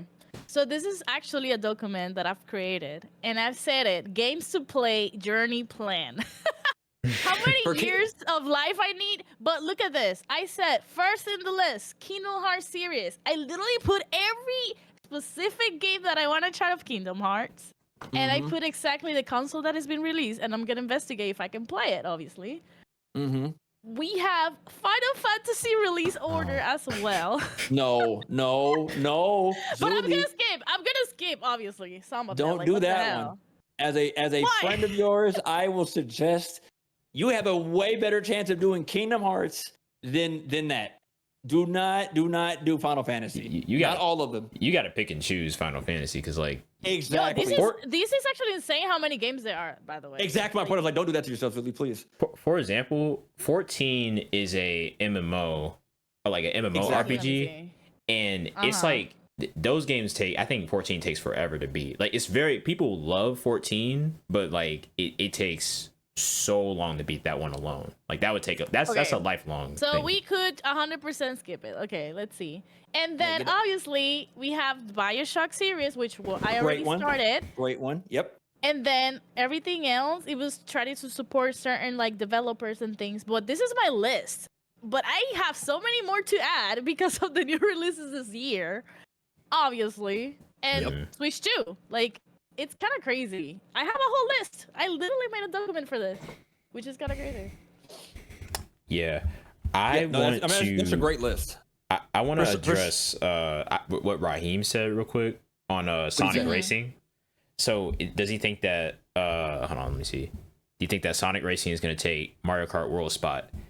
As a Mario Kart fan, I got to admit that Sonic Racing has so much more. It has so much more going for it. And the number one word is accessibility, because like it's coming out on every console, has so much content planned ahead of like racers that will pull people into the game, kind of like how Fortnite does its guest characters. Like they got Avatar coming in there, Hatsune Miku. I want to say Nickelodeon characters coming in Sonic. I think, man, look. It's like everyone who's able to drive it all is in Sonic Racing Crossroads, and apparently, like this, like, and once again, Doc and I were talking about this the other day. Like, shout out to Doc, by the way. Yeah, look, Doc just Shout out to Doc. Doc is amazing, man. Yeah, he like I love having conversations with him, and shout out to Henry as well. Henry, now he's the one that like. He's like, Henry puts in a lot of time. He's out here putting in the hours. He's grinding those hours. He's getting those platinum trophies. He's doing what we all want to do. So shout out to Henry. Shout out to Hank the Tank FC, I believe, on Twitch. If you ever see his name in one of our streams, just know, man's putting in dummy hours. Grinding these games out. Every single month or damn near every single week is like, all right, guys, I platinum this game. Like, how do you even? The amount of time it takes to do that is just very respectable. Like, so respectful. As someone, like, I always tell myself, I'm a keeper of games, not a master. That is what I say. Yeah. I might keep them, all of them, but that does not mean I am a master of all of them. Right. I can't beat every game that I own. That is not true. Do I have all of them? Damn near. Does not mean that I don't. But when I was thinking about like my opinion of Mario Kart World so far, I was thinking like the first thing I was like, okay, 8 took so long to get to the status that it was because it originally came out on the Wii U in 2013. And that had like 10 years of content and re-releasing on the Switch and the booster course pass to reach the amount of courses it got to, and the amount of like sales records it kept breaking. Like it's into the top 10 best-selling games of all time at this point. It took a while for 8 to become what it was. So like World, I feel like it's gonna have a similar journey because it's at a starting place where it has potential to like get bigger, the more people have Switch 2s, because that's really the problem. Like, people don't have a Switch 2 to play it. So that's one. Yep. And then two, World doesn't have, like, the single player of it with the free roam mode isn't something that is immediately gravitating to play, which I think they thought it would be, but it's a little more things they have to, like, iron out with that free roam for it. I think I see what you're saying, Hog, when you put it in that perspective. If the timeline on this game, the roadmap, as you say, which Nintendo's never going to show us roadmaps. You know, like a lot of other game developers, like they had to show us roadmaps in order to show that they have plans for these games. Yeah. You know, the first one I think of, like maybe Anthem. Hell, there's a lot of games that had, like, unfortunately, RIP to Anthem, which Backlog, it's dead, but backlog it. The game might be dead, but put in the backlog too, damn it. Yeah. I at least wanted to try it anyway. But the roadmaps of other games, Nintendo will never show us that. They will never show us behind the curtain of what's to come. They will announce it when they are ready to announce it. They will not. I don't think they're going to promise anything. They're not going to ever do anything like that. So if you put in that perspective of how long Nintendo World might be around, or Mario Kart World might be around, they might be playing the long game with it. They might. Because you could still, because I remember someone saying that you could still play Mario Kart 8 anyway. So it's like, okay, so let's say they didn't go let's say they wouldn't go the free roaming route or like an open world aesthetic. Then you just be making a copy of it. It's kind of like I remember someone explaining Street Fighter 5 versus Street Fighter 4 in that kind of way. Street Fighter 4 was like the ultimate Street Fighter with, like, by the time it got to the Ultra Edition, with all the characters, all the stages. Street Fighter 4. Street Fighter 4, like how many times they've dropped that game is insane. 1 and 2, that roster at the end is crazy. Yeah. So you then go back and just load up the screen. You're like, what the? Right. You go over to 5, and then it's like not really a big roster, and then it was very lackluster launch, and all of it. No story mode on launch, which is crazy. I remember that. It was crazy. I was just like, wait, I'm not even a Street Fighter guy like that, but it needs a story mode. Like that is Street Fighter, right? We're talking about the same game. Right. At least put it in launch, at least. So like at least. Yeah. So like World kind of has those weird decisions where it's like, I think they thought of some things, but they could have like fine-tuned the open world aspect of it, and I feel like they would have been at a better place. Now, World does do some things where it does make sense, though. Like with Knockout Tour is one of the best additions to Mario Kart. Like that's worth. People love Knockout. Listen, I would rather play Knockout Tour every time. Yes, I like it. It is don't fun. Don't give me laps. Let's see if I can at least get to 7th place, and then we'll see what happens from there. Yeah. Let me see. I'm not great at it, but let me see if I get to 7th place and hold out at least to figure something out to get to the top 4 that way. Right. I love it. They could fix it to where it's like sometimes with Grand Prix, you know how you like go from one track and you're literally driving to the other area. So like sometimes doing that in Grand Prix, you don't really get a hold of like the actual track itself, which they're really well designed. It's just that you don't spend all 3 laps at a certain track. So what would be cool is if they divided the modes up and was like, okay, you have a mode where you're actually continuously driving, and then do another mode where it's like do all 3 laps at each course, so that way we can actually see the maps, because people complain like, no, these maps are great, like Boo Cinema, one of my favorite maps, but you always got to like drive to it, and then you're just driving in a straight line. There's no like variety to that when you're racing on the tracks. So I see that. And then to bring back like Sonic Racing and comparing their single player has so many options to it. I don't remember it off the top of my head, but it's more directed. And then their worlds aspect is just pulling in different tracks as you're racing in the middle of it. And so many vehicle options, so many characters of Sonic's history as well. Like it might be one of the better like racing games. And not to say World is bad, but Sonic might have got Mario in this one. Oh, you pick your interest, Nighthawk. I see it, because we were talking about this, right? Yeah. And then we have Kirby Air Rider. So you guys are gonna get that added to the backlog. Okay. I don't even know. I don't even know if it'll be added to the backlog. I gotta be fair. Like I just didn't expect to see another Kirby racing game between Racing. all this stuff going on already as it is. I'm just like, I know that was. I mean, I'm blanking on the creator of Kirby. What is his name? He also Sakurai. Sakurai, Masahiro Sakurai. Yeah, like obviously after Smash Ultimate, he had like the free pass to do whatever he wanted. Once Ultimate was done, I feel like Nintendo was just like, go develop whatever you feel passionate about. You put in a lot of time on Ultimate. I know that was stressful. You go have fun. So his idea was, I'm going to go Kirby Racing. And they were just like, we're making a Mario Kart World. He's like, that's cool. I'm still making a Kirby racing game. You're right. Yeah. In between all of it that's going on, you're getting a racing Kirby game. And they were just like, oh, okay. I told Nighthawk, and we discussed this right. in one of our last like just chatting sections, is that I saw that trailer and I felt overwhelmed already. Right. I was like, it's so much. It is a lot to do. So I don't know if me that I've never played the old one, you know, the Kirby Air Riders original. I feel like if I get the game, I don't know if I'm gonna use exactly what they're expecting me to do. Like I all need those a demo. powers. I need a demo. I need a demo. I need to play the demo to see if I even like it. And also, like, y'all remember Chocobo Racing? Since you want to bring up Final Fantasy so many times, y'all remember Chocobo Racing GP? That came out like in 2022. I've heard of it actually. I forgot that came out. Yeah, I've heard of it. Chocobo Racing, man. Chocobo Racing I thought it was gonna be great. I thought it had a lot of potential because it's Chocobo. So that's all Final Fantasy. Every Final Fantasy has a Chocobo. So you can get your Cloud. You can get all these other characters into this. Yeah, they went straight money grab off top, and that was the end of it. It got bad. It got bad quick. And it had potential too, man. It did. So I don't think Sonic's gonna be like that. I think Sonic looks like a great game, and Sonic has a pretty good reputation when it comes to racing games. Yeah, it does actually. Because honestly, when I saw the random roster of it all, I got reminded of Sonic Racing Transformed. They had Danica Patrick and Wreck-It Ralph in that game.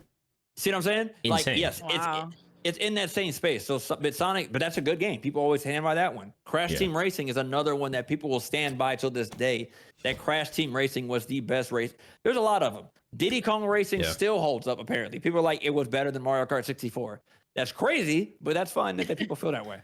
I could see in when you play some of these games that are like Mario Kart competitors, Mario Kart is always going to be Mario Kart at the end of the day. But unlike, say, the Pokemon lookalikes that's happening right now, I don't even want to get into that. But hey, listen, they don't exist no more according to Nintendo.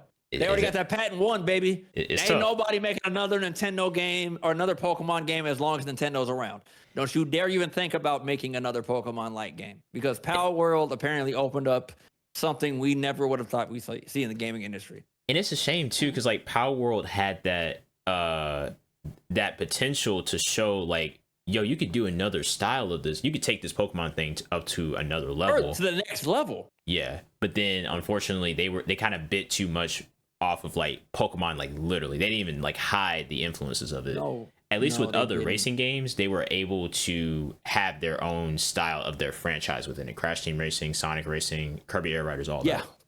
So. Yeah, for sure. I mean, because you can't. The thing about it is, which I didn't even know this until very recently, maybe 2 days before Hawk, the news came out that Pokemon won that case. 2 days before, I'm looking up Crazy Taxi for just a random reason. I can't really remember. Crazy Taxi, right? Great. We all love it. Thank you so much for the sub, by the way. I don't know. Oh, Island, I see you. But yeah, I was looking it up for some random reason. Everyone loves Crazy Taxi, right? Mm-hmm. Everyone also remembers Simpsons Road Rage. A lot of people do. The Crazy Taxi-esque game. It played just like Crazy Taxi. Come to find out, in 2005, that company that made that game got sued by Sega because they made it too similar to Crazy Taxi. And Sega owns the patent to making Crazy Taxi games now. Ah, damn. So this has already happened. Never knew until literally 2 days before the Pokemon thing happened in the courts. I was like, wow. History, in fact, will repeat itself right in your face. Yep. I would have never expected that Pokemon would have won what they won on. You cannot make another Pokemon game, essentially, right now. Don't even think about making a Pokemon-esque game, because if it's too similar, they gonna come talk to you. Yeah. Speaking of Pokemon, this is definitely going in the backlog for me, because I'm probably not gonna immediately do it. But yeah. Throw the whole Pokemon franchise in the backlog for me. All of it. Just the whole thing. Just the whole goddamn thing, Hawk. What was the last one you 100% completed? agree. Exactly. That's a better question. Which ones have I completed? That's a better question. Okay. Oh, damn. Let's go. Let's just get out the way. All right. Let's get Blue out the way. Right. Original Blue. Got that out the way. Oh, I have one that I completed. I just realized. Continue. Yeah. Okay. Exactly. Pokemon Stadium. Can you really beat that? Kind of. If you beat the Elite Four in the little gym on the side. I got to, I think, Lance the Dragon, and kept losing to him. His Gyarados was too strong as a kid. Couldn't do nothing with it.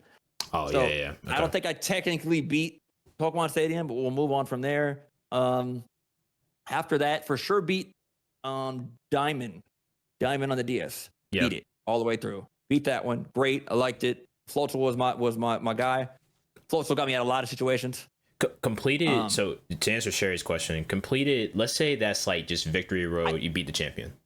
Yeah, I go Elite Four. If you get to Elite Four credits, you beat the game, right? Like if you want to go, I'm not going the completions route. I'm just going if I actually made it to the Elite Four, beat them, and got my Pokemon in the Hall of Fame. Right. Yeah, which is what happens at the end of most Pokemon games. You beat the Elite Four, you get to the Hall of Fame. Your Pokemon are forever solidified as those guys. Great way to finish it off. But yeah, so Blue, Diamond. Oh, Soul Silver. Loved it. I think it's probably the best one from that time. Great game because you go get all 16 badges. Love the catalog of Pokemon you can get in it. Man, I gotta be honest. I think that might be about it. I think I know. Pain. Black is out. That's it. Black and White is out. Black 2, White 2. Yeah. So for me, Moon and Sun, X and Y. Damn. Sword and Shields. Damn. Scarlet and Violet, all that. Hey, you're better than most of us, okay? The whole thing. Just pick up the whole thing and dump it. Yeah. Every cartridge. Just start dumping every single cartridge in the backlog for me. Stockpile them all. Zuli, what's yours? What about you? You go first. Yeah. Mine is actually simple. You guys are better than me. I've completed only Pokemon Alpha Sapphire. That's it. Great one. That's it. Actually, that was kind of a goat one though to do. I will say you got almost everything in that. You got everything from like the original to the new generation, damn near. It's a good game. I played on great game, yeah. On the 2DS. I used to have the 2DS, and then right now I have Arceus. I haven't finished that game. Now Arceus is a big game. Everything else, all the ones that I named, throw them in the backlog. Arceus too, throw that in there for me because it didn't get finished. I like it, didn't finish it. Yeah, for me, so Pokemon X was my first like actually playing Pokemon game. Like I was around with like the Black and White generation, but I didn't actually like play them, and I knew people that did. Like that's Pokemon was like kind of, I was surrounded by it a little bit, and then so then it was X, then Omega Ruby I played. Great game. That was just a perfect era to like get into it. And Alpha Sapphire. Exactly, like those two. If you honestly, I feel anyone watching right now, I feel both of them have played Alpha Sapphire and Omega Ruby, right? Like both of y'all played those games. Yeah. And saying how great that game is. If you ever wanted to just go play like that original run, go play Omega Ruby and Alpha Sapphire. You'll be able to get everything you would want out of the originals anyway, and get a full, complete, like collection of all the Pokemon you can get up into that time. I think you can get damn near like all the generations from that one, right? I think because they started doing a thing where it was like it was something in the DLC, or maybe I might be confusing it for Sun and Moon's DLC, but it's something where it like the collection you can get is so big with the Mega Evolutions they made available, and like the stuff from X and Y they brought into Omega Ruby and Alpha Sapphire. And then I think some of the past trainers you can fight too. So exactly. Yeah. And of course, I mean, Alpha Sapphire and Omega Ruby are just a remake of the Generation 3. For everyone that doesn't know, that's Ruby and Sapphire, which is on the Game Boy Advance. They remade it for the 3DS. And then but just so you know, there's a lot of games that came out between that time that have access to those Pokemon by the time you get to Omega Ruby. So that's all the Black and Whites. That's all the damn near all the generations. Maybe 8 generations of Pokemon probably by that time. What do you think, Hawk? Right, 8 probably by Omega Ruby. By Omega Ruby, you're in Generation 4 Gen 6. editions. It says There was like Huh? over 211 Pokemons like that you can capture, like X Yeah. and Y that you can transfer. I was about to say, I remember that you can transfer, right? From like Yeah. using the DS. That was actually kind of cool. Yeah, they Yeah, had a service that for was pretty that. cool. Yeah. Yep. So, but yeah, so X, Omega Ruby, I played Moon, and then I played Shield, and I Violet was in the backlog for the longest time, but then I finally beat it either earlier this year or sometime last year. I can't remember, but yeah. So when you say played, Hawk, like I played all of them. Don't get it twisted. They have been turned on. Yeah. They have been turned on. Not every finished. every game that I think I've named, even though except Astrobot, but every other game I think I have turned on at least once. I can at least admit that every one of these games, so every Pokemon that I have at least turned it on and played them. So I think Island's talking about Mystery Dungeon. Played those. Played them. I've heard of them. I was never interested in it. And, you know, I think one they're on the I think they're on the catalog, by the way, for the Switch. I think they're on one of them are actually on the Game Boy Advance one. So if you do want to just throw it on and give it a shot. Yeah, I think it is. I can check real quick. Yeah, I think that's one in there. If you want to just give it a shot, they're cool. They're pretty cool. Like you just play with them as actually Pokemon. Like there's not a trainer. So I thought that was pretty cool. Yeah. So all that to say, like, so I've completed 5 so far, because like, but they always take such a long time to complete. It's not like a fast thing for me, especially now with Pokemon games, because it's such a long like gameplay time. I see Mystery Dungeon, the Red Rescue Team on GBA. I think it was one of the original. Yeah, on the GBA. I think it's good. It's a interesting way of looking at those Pokemon at that time.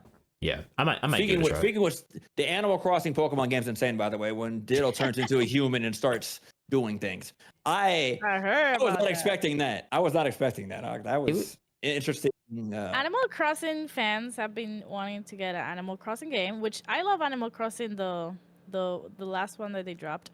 Yeah. But yeah, I heard about that Animal Crossing Pokemon game. It was interesting to see it. I'm like, when does Ditto ever try to be a human? That was just weird. That weirded me out. Yeah, and then so like ZA, I'm on the fence about. I do. It's not gonna be a day one purchase for me, but it's something I do want to get to soon.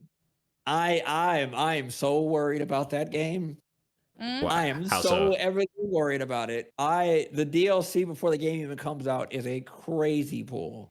Yeah, I don't know why they did that. Don't announce it. Don't even let that be known. That needed to be like a next direct. Wait, what is your worry, Deeb, though? I don't think it is what it's going to be because of what Power World did. I think people are expecting it to be a little bit more like that, and I don't think we're getting that. I don't. Oh, we're definitely the world exploration. Yeah, the world exploration for what we see and what you do during the day to when you fight at night with these battle zones and all this stuff, and then fighting mega evolutions. I don't know if it's going to transition as well as I want it to be. I got to finish Arceus before I even say anything, but I remember Arceus being really good.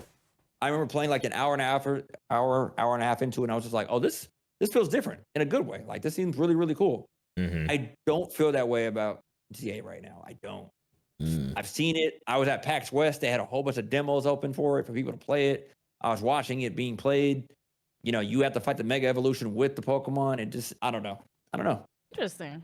Yeah. Kind of weird. I think I missed the gameplay of Pokemon of the style of Alpha Sapphire. That's the style I liked when you were battling and like the image and like the animation, everything. I liked it back in the day. Now, I don't know. They're trying to figure it out, I guess, to be more like new. Yeah, I don't know. I just I'm worried. I am worried. As a Pokemon fan, it's actually part of one of my Deem's Domain thing. I was like, can Pokemon redeem itself? Because Scarlet and Violet didn't have the greatest talk or the greatest reviews. Yeah, graphically, that single-handedly messed up the game. If they had, if it was more refined, if how it played on the Switch 2 was how I started it, it would have been a top contender for me for one of my favorites because it blended the Arceus style. Because I wasn't really the biggest Legends Arceus fan because I felt like it was too open for me personally. But blending the Arceus style with the traditional beat all the gym leaders and go to Elite Four Victory Road type of thing, the traditional Pokemon thing, blending those two together for me was great. Like that was a great step forward for Pokemon and as a whole. Yeah. That it was just a little segment for me. Like, is Pokemon gonna be redeem itself with Legends like ZA? And it's not. I'm on the other fence. I'm on the fence with this one. I don't feel confident in it. I don't. There's so many games coming out right now too. Like the actual competition of that. Now, do people that play Pokemon also play Ghost of Yotai? I don't know. Maybe. You know what's also crazy? Like, so October is a crazy release month because it is. Like, I'm going to. So I'm going to get go down the list if you can. If you have it open right now, can you just go down the list of what's out?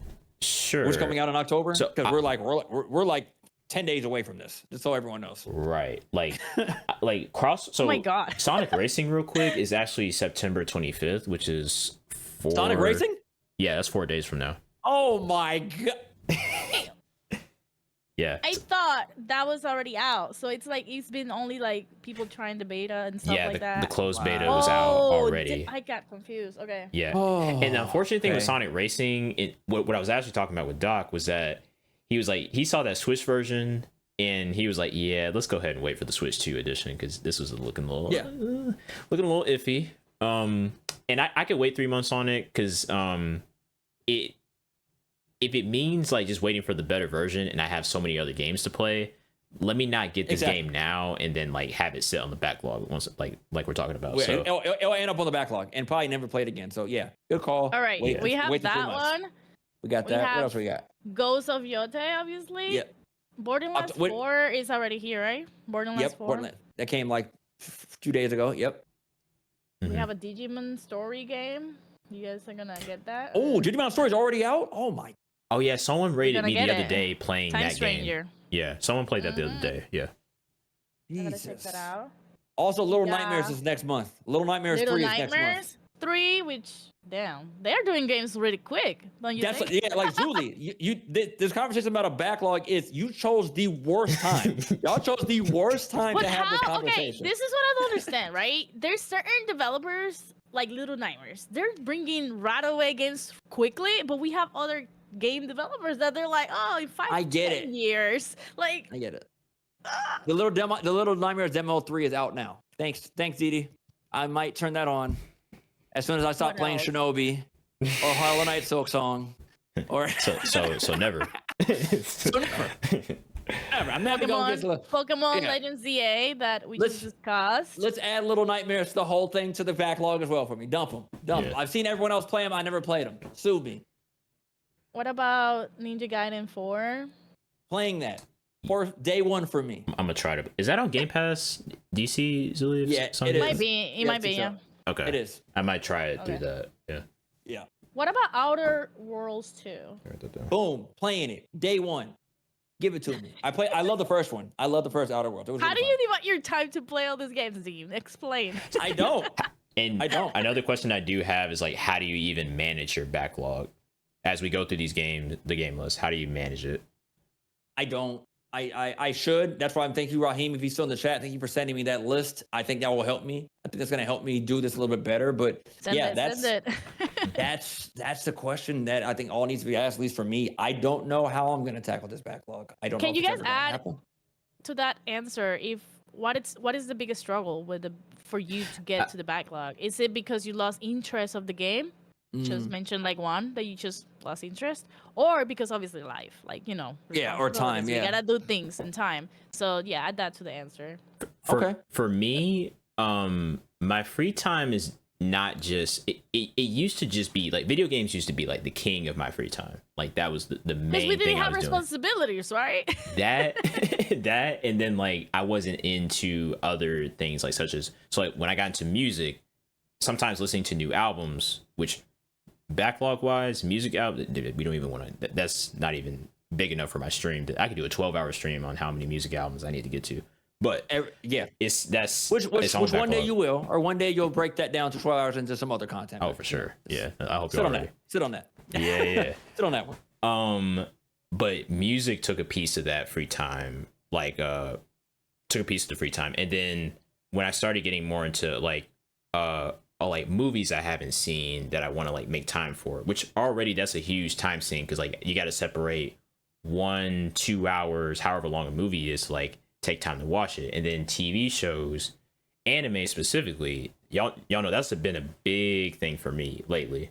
That's another thing that's going on. I don't want to talk about my backlog. I don't have a backlog for anime because I don't know, man. Mm-hmm. I don't know. That one's a weird one for me. I watch what I watch when I watch it. I don't. Exactly. Gaming and anime for me are not the same. Like I feel like people put them in the same category. Not for me.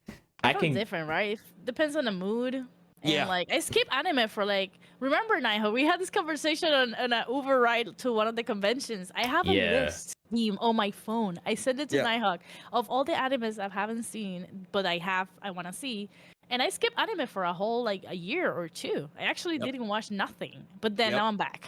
But it's not the same. It's like I'll watch it when I watch it. Exactly. That one's tough one. That's a tougher one for me. Shout outs to Dirty as well. Like that was a good conversation we had because I love talking about like what other people are like getting into, even if I'm not into it. So like, and what I've learned connecting all these different like backlogs and things that we want to do, it's very important to like like pace yourself with it. You're just knowing that you're not going to get to all of it at the same time. So if you get easily overwhelmed, like going back to into gaming, if I'm, let's say, like I know DK Bonanza is something I'm like working on, but that's a longer game than I thought it was. I think I thought that it was shorter, but regardless, that's one game that I'm working on with the story mode. And then the Kirby DLC that came out, I'm still working on that, but that is a shorter game. So that all that takes is just going to be like a chill afternoon of beating it. But then another thing that kind of throws a wrench into it all is the question of, as content creators, we're all content creators here. Do I want to stream the game or do I want to play it offline? Like what would the viewers want to see versus what I would want to play. This conversation that we're having today of Backlog, I just want to say and put this on your minds, guys. You are okay to game without streaming, enjoying your games in your free time as well. Because I realize we streamers, and obviously I've been off for like a whole year in and out, but we tend to stream and we want a game, but I have to put the stream, but like, no, get on the game. Get on the game. Hey, both of y'all. Hey, Hawk, remember when Metal Gear Solid Delta came out? Because I did. Yeah.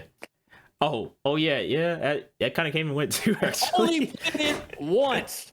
I've only played it once. I only streamed it for y'all, and I haven't touched it since. That is pain, and I hate that for myself. It's like you were waiting for all this. I remember you being on with talking about this with like Pat when y'all really anticipated Tony Hawk to come back, and then you play it, and then it's like, well, that was fun. And then you just don't feel like going back to it. Hey, here's the thing. Tony Hawk is always going to be like that. Listen, Tony Hawk is literally nothing but a crash grab. Let's just be real about that, okay? Let's be real about something right now, okay? It's nothing but a nostalgia little drip of remember used to play these games. Yeah, they look better now, don't they? All right, have a good rest of your life. Yeah. That is it. That's all you're getting. Don't expect much more than that. Don't expect it on another amazing experience. No, it's literally the same game we played as a kid, just a little bit better. Mm-hmm. Yeah. This looks better. So it's not the same thing. Metal Gear Solid Delta it looks better, but it also was a timeless game in the first place. Like that game will go down historically as one of, it's one of Hideo's like best projects he's ever did. So right. There's more to it. Yeah, and I think that's a good point because like it's a lot of games where it's like, okay, I do want to actually like play this for myself. Not everything has to be turned into content, and I think that's the trap we fall into as creators. Like we think something. I mean, there's different options, Nighthawk. There's one, you guys can stream live, right? You enjoy with your community, which that's one of the things I like. Honestly, play games with people, so I can just like have fun. Let's get jokes. Like that's what I like. But then also, if you want to enjoy the game and you don't want just the stress, just game it. Like, I'm doing Legend of Zelda Breath of the Wild on my own pace. And I know I only streamed one stream with that game. You guys watch me, like, basically the new game. But if you want to do content, the third option is record yourself. Playing by yourself on your own time. And then you can do content for later. Like, those I think are the best, like, to figure it out for ourselves. So me personally, when Summer Game Fest hit, there was a lot of demos that came out during that time. I ended up playing damn near all of them. But the way I kind of counteracted this, which is having a Steam Deck, and they actually had the game recording function on it. So I was able to literally play the game on the Steam Deck, and it's recording in the background. So maybe after an hour, I'm playing this demo. I want to save that clip, throw it on my YouTube channel, that me beating this demo. And I was able to do that on the Steam Deck. So that's the reason why I kind of chose it to do that. That's great. The Switch 2 the Switch has this function as well. Not as well though. You can only get maybe 60 seconds. If you hold the capture. If you hold the share button, the little capture button. I'm not sure if everyone knows this. If you hold the capture button, the share button, excuse me, it records for like the last 45 to like a minute. Yeah. So I've done that. Yeah, exactly. So I've been doing that for Silksong. I'm playing Silksong, breaking that up. If I do beat a boss, I'm able to kind of hold that button, get that last crazy hit that I got in order to beat the boss. So there's things like that I feel like you can do both. You can also, like I said, Julie, play the game for sure. But if you do want to be able to at least make content out of it, have that option to do it.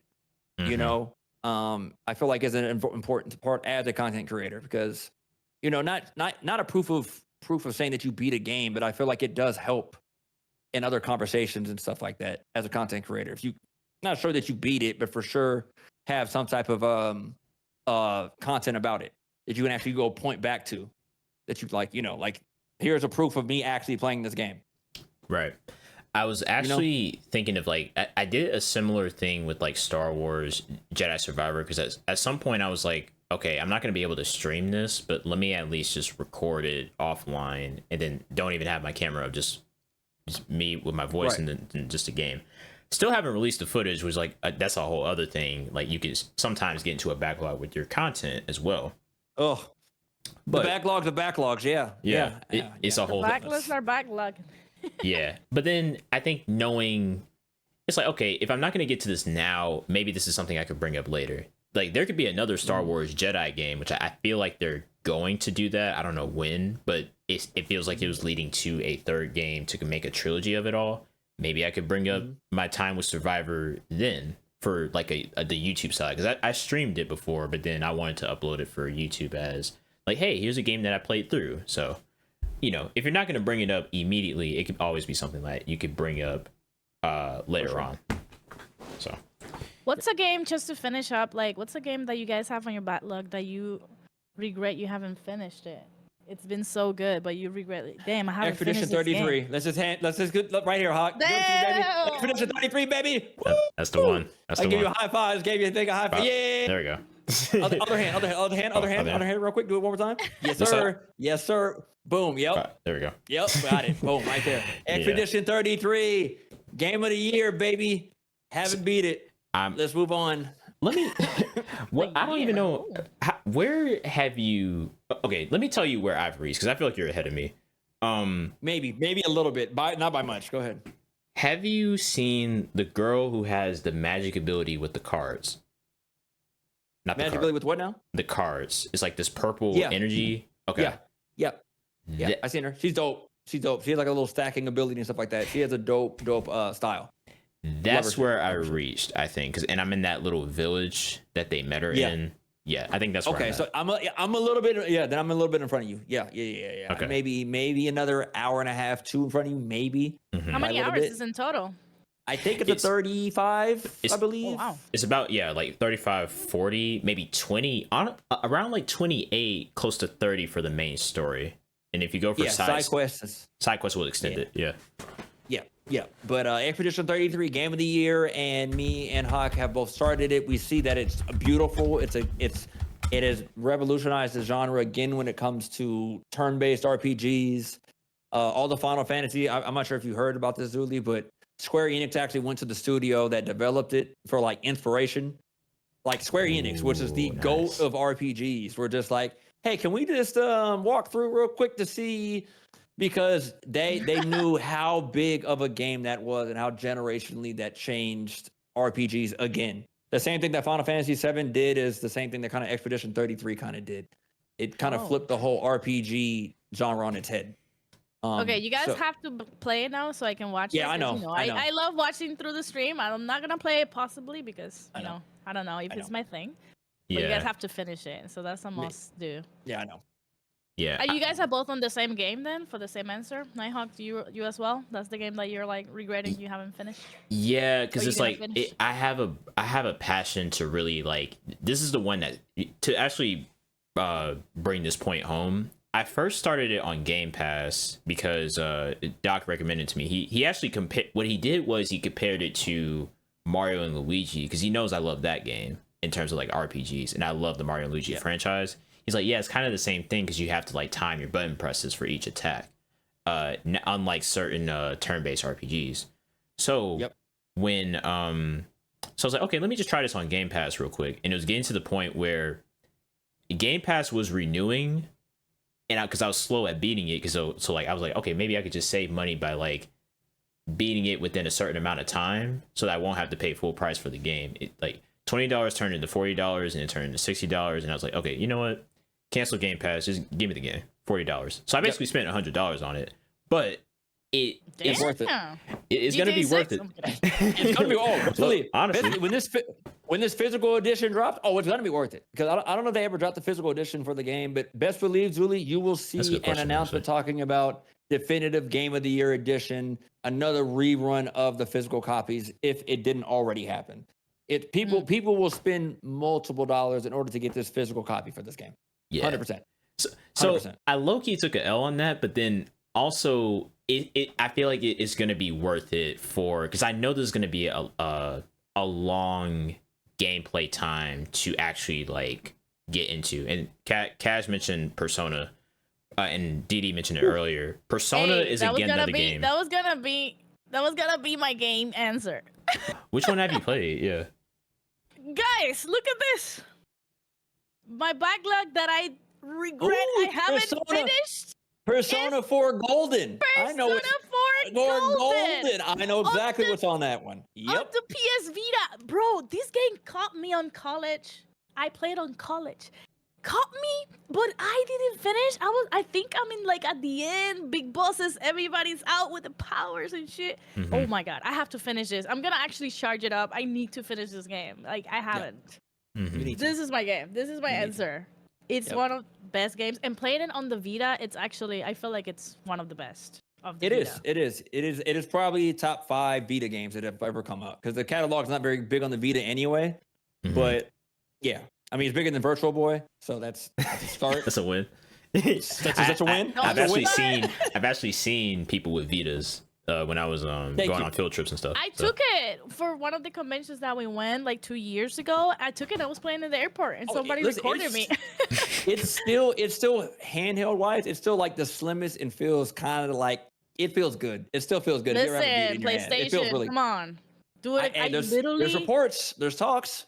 Zoo. I'm not sure if you've seen it. There's talks. Come on, PlayStation, you just need to do this again. Like we're gonna play it. Believe us. Believe us. There's a talks about a PS6 hybrid situation going on because they've seen how big they're trying to get that back. Sony and Nintendo are back at it again, baby. Yep. It's just like the 90s again. Yeah. Just like the 90s. So yeah, they're back at it. I think Sony's going to try to take another stab at the portable console PS6 hybrid thing. That's talks on the chat in the portable tech world. In the tech world is going crazy right now because they feel like everybody wants to do like a laptop on the go, and we're like, nah, we need something pocket size on the go with good image, good quality. You put here like a good FPS frames. We're in. I don't know if they don't get it. They don't get it. Right. It's hard though, Zulie, as someone who kind of understands a little bit how like I physically have built hardware like that, but I understand their premise on things are going to overheat. The more stronger something is, they're going to overheat. True. You know what I mean? So that's the problem. Like you can't make it too small because it's going to overheat. Like ships get hot, not enough fan space. And things are not going to go as well. I will say, which is I know is a scary word. I don't like saying it. With AI and software side, there is a chance they're going to be able to circumvent that by they don't have to have the biggest hardware to do it, but they have the software in order to pull it off on the back end to you not to notice. It's still going to look great, but it might be a little trickery on the back end to make it look the way it does. I heard that about.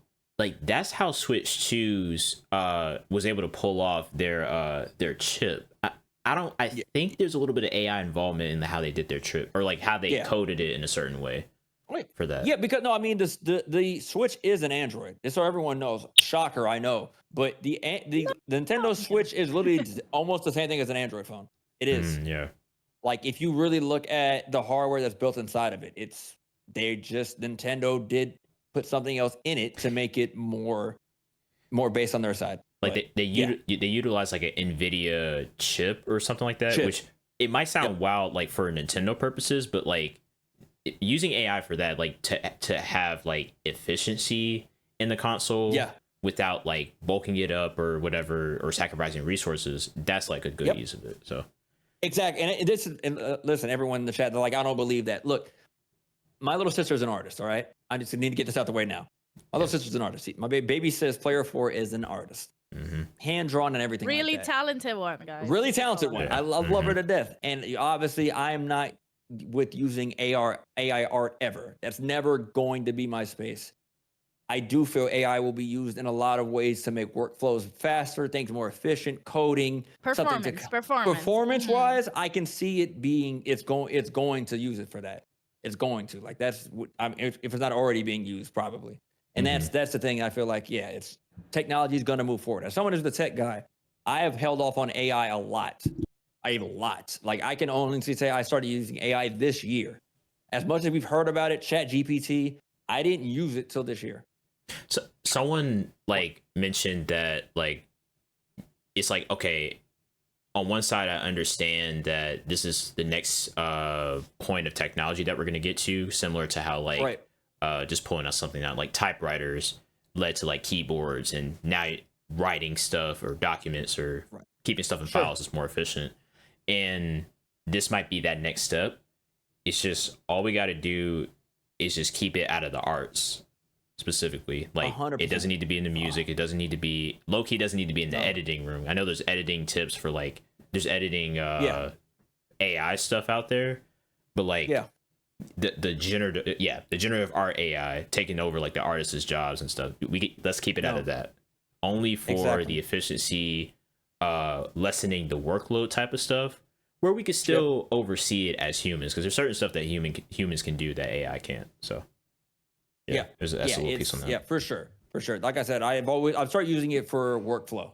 That's it. That's the only way I really use AI. Workflows, performance, maybe like format. If you guys have to like check grammar and stuff, just simple things. Simple things like that. Take off your brain and not make you think about. Hey, listen. There's a lot of stories. If you've seen it, the crazy stories about guys falling in love with the AI agent. There's a lot of stuff going on. Hey, yo. I wish I was lying, Sue. I really wish I was lying, but that has happened. No, I'm sorry. Someone has absolutely fell in love with AI. We got Zuli out here cursing. That's how you know. I'm sorry. That's how you know. But that's how you know exactly, guys. You know me. It is a real like. It's a real issue. Like I've heard so many things about like how much resources is using up, which is the other troubling thing about it. So it is getting to like it's for sure the thing about it scaring me when it comes to people using it for therapy and stuff like that. Like that's crazy. That's scary. That is, because the mental health side of it and everything, people having a bad day and kind of going to that in order to get over it.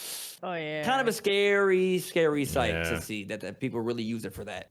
So yeah. This AI is here, but at the same time, before anything, use it responsibly. Right. Definitely. Please use it responsibly. One last thing I want to say about going back to Persona. Persona definitely is one of those games where it's like very long gameplay. I want to shout out Nee for this. She's like the first Persona fan that I could think about to like putting me onto the franchise. Like 3 got re-released or remade, excuse me, and then 5 of course reached like an iconic status with like the Smash Brothers cosign, and then people Joker did that game. That whole era, that whole run. And then 4 apparently is being remade, and then I know people love 4 Golden, and then I think Zuli's on that PS Vita. Finish it, Zuli. That's the first game on the backlog. Yeah, That's a great story. This game is Yeah. actually amazing, and I need to finish it. Yeah. for Finish sure. Yeah, and it's funny because like Persona is one of those like I kind of already got into. I listened to the soundtracks from front to back for those three I just mentioned, and yeah, it's crazy. I definitely can't wait to get into that one. So I'm gonna play it on Japanese. Just Yep, there's a few Persona fighting games out on the backlog as well for me. Like fighting games, backlog is a weird one. I have them. There are fighting games that are in my backlog that I'm just like, does that even count? Like, how do you technically finish a fighting game, right? is that backlog? What I would say about something like that, or like even like a racing game in a backlog, is Sure. it's in the backlog if you intend to finish it later. Now, if you don't intend to finish it later, or if you're like, I'm like, nah, I don't want to play this, I don't think it goes in the backlog. But if you do intend to play it later, then sure. Like, example, Dragon Ball Sparking Zero. I was so hyped for that game. I was so ready for it, but I just Oh man. So did you play it? Did you buy it? Did you get it? I played it for a little bit. I had my fun. I mostly want to go back to it because it finally had a good story mode for a Dragon Ball fighting game. But Yeah. the online was sweaty. The battle system, It always will be. you had to get used to it to because I'm not a big 3D fighter person where you got to go like all the way around and stuff. Like I want to get into it and I want to get better at it, and I loved, like, I'm a big fan of Dragon Ball, so like it had all the characters you could have in a Dragon Ball game. So one day I want to go back to it, but it just a couple of factors that just kind of put the game in the backlog for me. So As a fan of fighting games, I've always grown up loving fighting games and like the fighting game community and all that. Went to Evo for the first year this year. I'm probably gonna go every year after. Yay. I'm probably gonna go every year after now. In fact, Really? yeah, it's amazing. Shout out to Mena. Yeah. The thing about fighting games for me is, like, once you find your main or find like the characters that you feel like if you can pick up the six at any time and still pull off combos, like that's it. Like I feel like that's kind of it. Like you can, for sure, you can rank, you can get, play gold ranked on ranked matches, go on win streaks, still play your friends and everything else like that. But at the end of the day, once you find like your mains and stuff like that, I feel like that's it. Like that's when it comes to fighting games for me. There's not a lot of story modes and stuff like that you really have to deal with in a lot of fighting games. Like Mortal Kombat's different. Tekken has a little bit of fight. Like Street Fighter, sure, but those story modes don't really hold up much weight.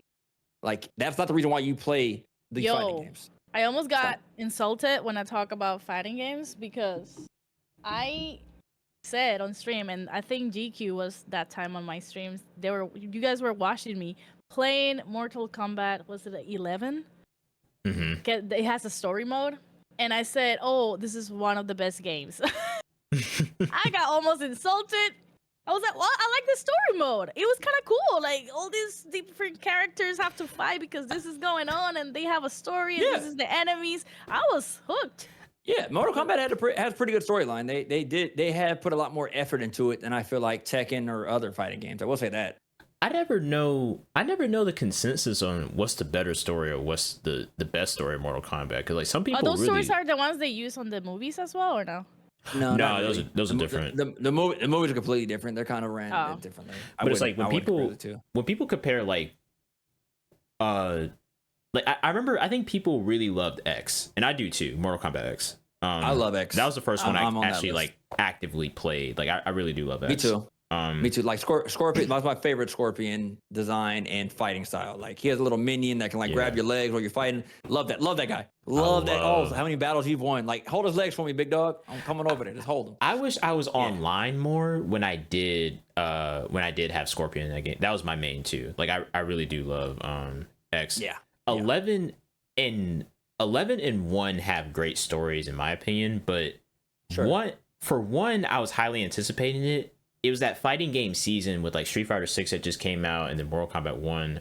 Sparking Zero was the following year, but it seems like every time I get into a fighting game, it's like cool for a little bit, but if I'm not into the fighting game community and have people that are like yo, let's join up on Mortal Kombat real quick and host those online lobbies and get into that aspect of it, I kind of it's easy to fall off for me.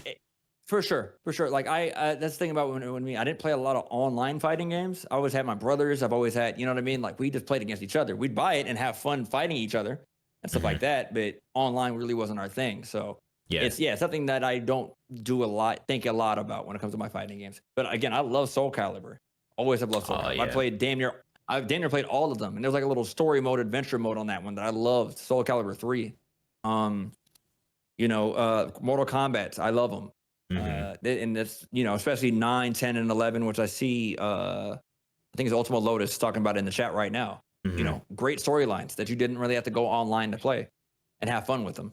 Just getting into Tekken 7 and like Street Fighter was really good when they announced Kimberly. I really loved when it was almost to be launched because I tried at one of the conventions with with the what is it called, the controllers, and then it was good. Yeah. Yeah. So and like Lotus said, it seems to be like a little bit more mixed on the recent games, which that makes sense with like what I've seen. One was a little rough for me fighting style wise. As soon as you did the cameo system, I was just like, we didn't need it. We didn't. The 1v1 is a big part of Mortal Kombat. But anyway, I digress. Don't play it on the Switch. And I'll leave it at that. Do not play Mortal Kombat 1 on the Switch. Don't play any of the Mortal Kombat except Legacy Collection that's coming out soon. October 30th. Cass mentioned that earlier. That is something I do want to look into because I was like, when I was watching your stream, Deem, I was like, wait a minute, haven't they done this before? And then it was like, oh no, they haven't. So that would be an interesting collection to look at. Yeah, the Legacy Collection is something that's really cool. Seeing mythologies, I want them. I'm not sure if you see my video talking about they need to do a Legacy Collection 2 now with Shaolin Monks and Deadly Alliance and Deception. Pretty much the PS2 run. Yeah, because those games are stuck on the PS2 to this day. You can't play them anywhere else. Yeah, and that'd be a great Legacy Collection 2 to see. So Mortal Kombat, NetherRealms, Midway, whoever owns it right now, get it done. We need that. We need that for the streets need that. Right. Hey, I don't know why they're giving us the Game Boy Advance versions of the games either. Like, why would I play Mortal Kombat Deadly Alliance or Advance, the Game Boy Advance version of it? I don't know why. That's in the collection too?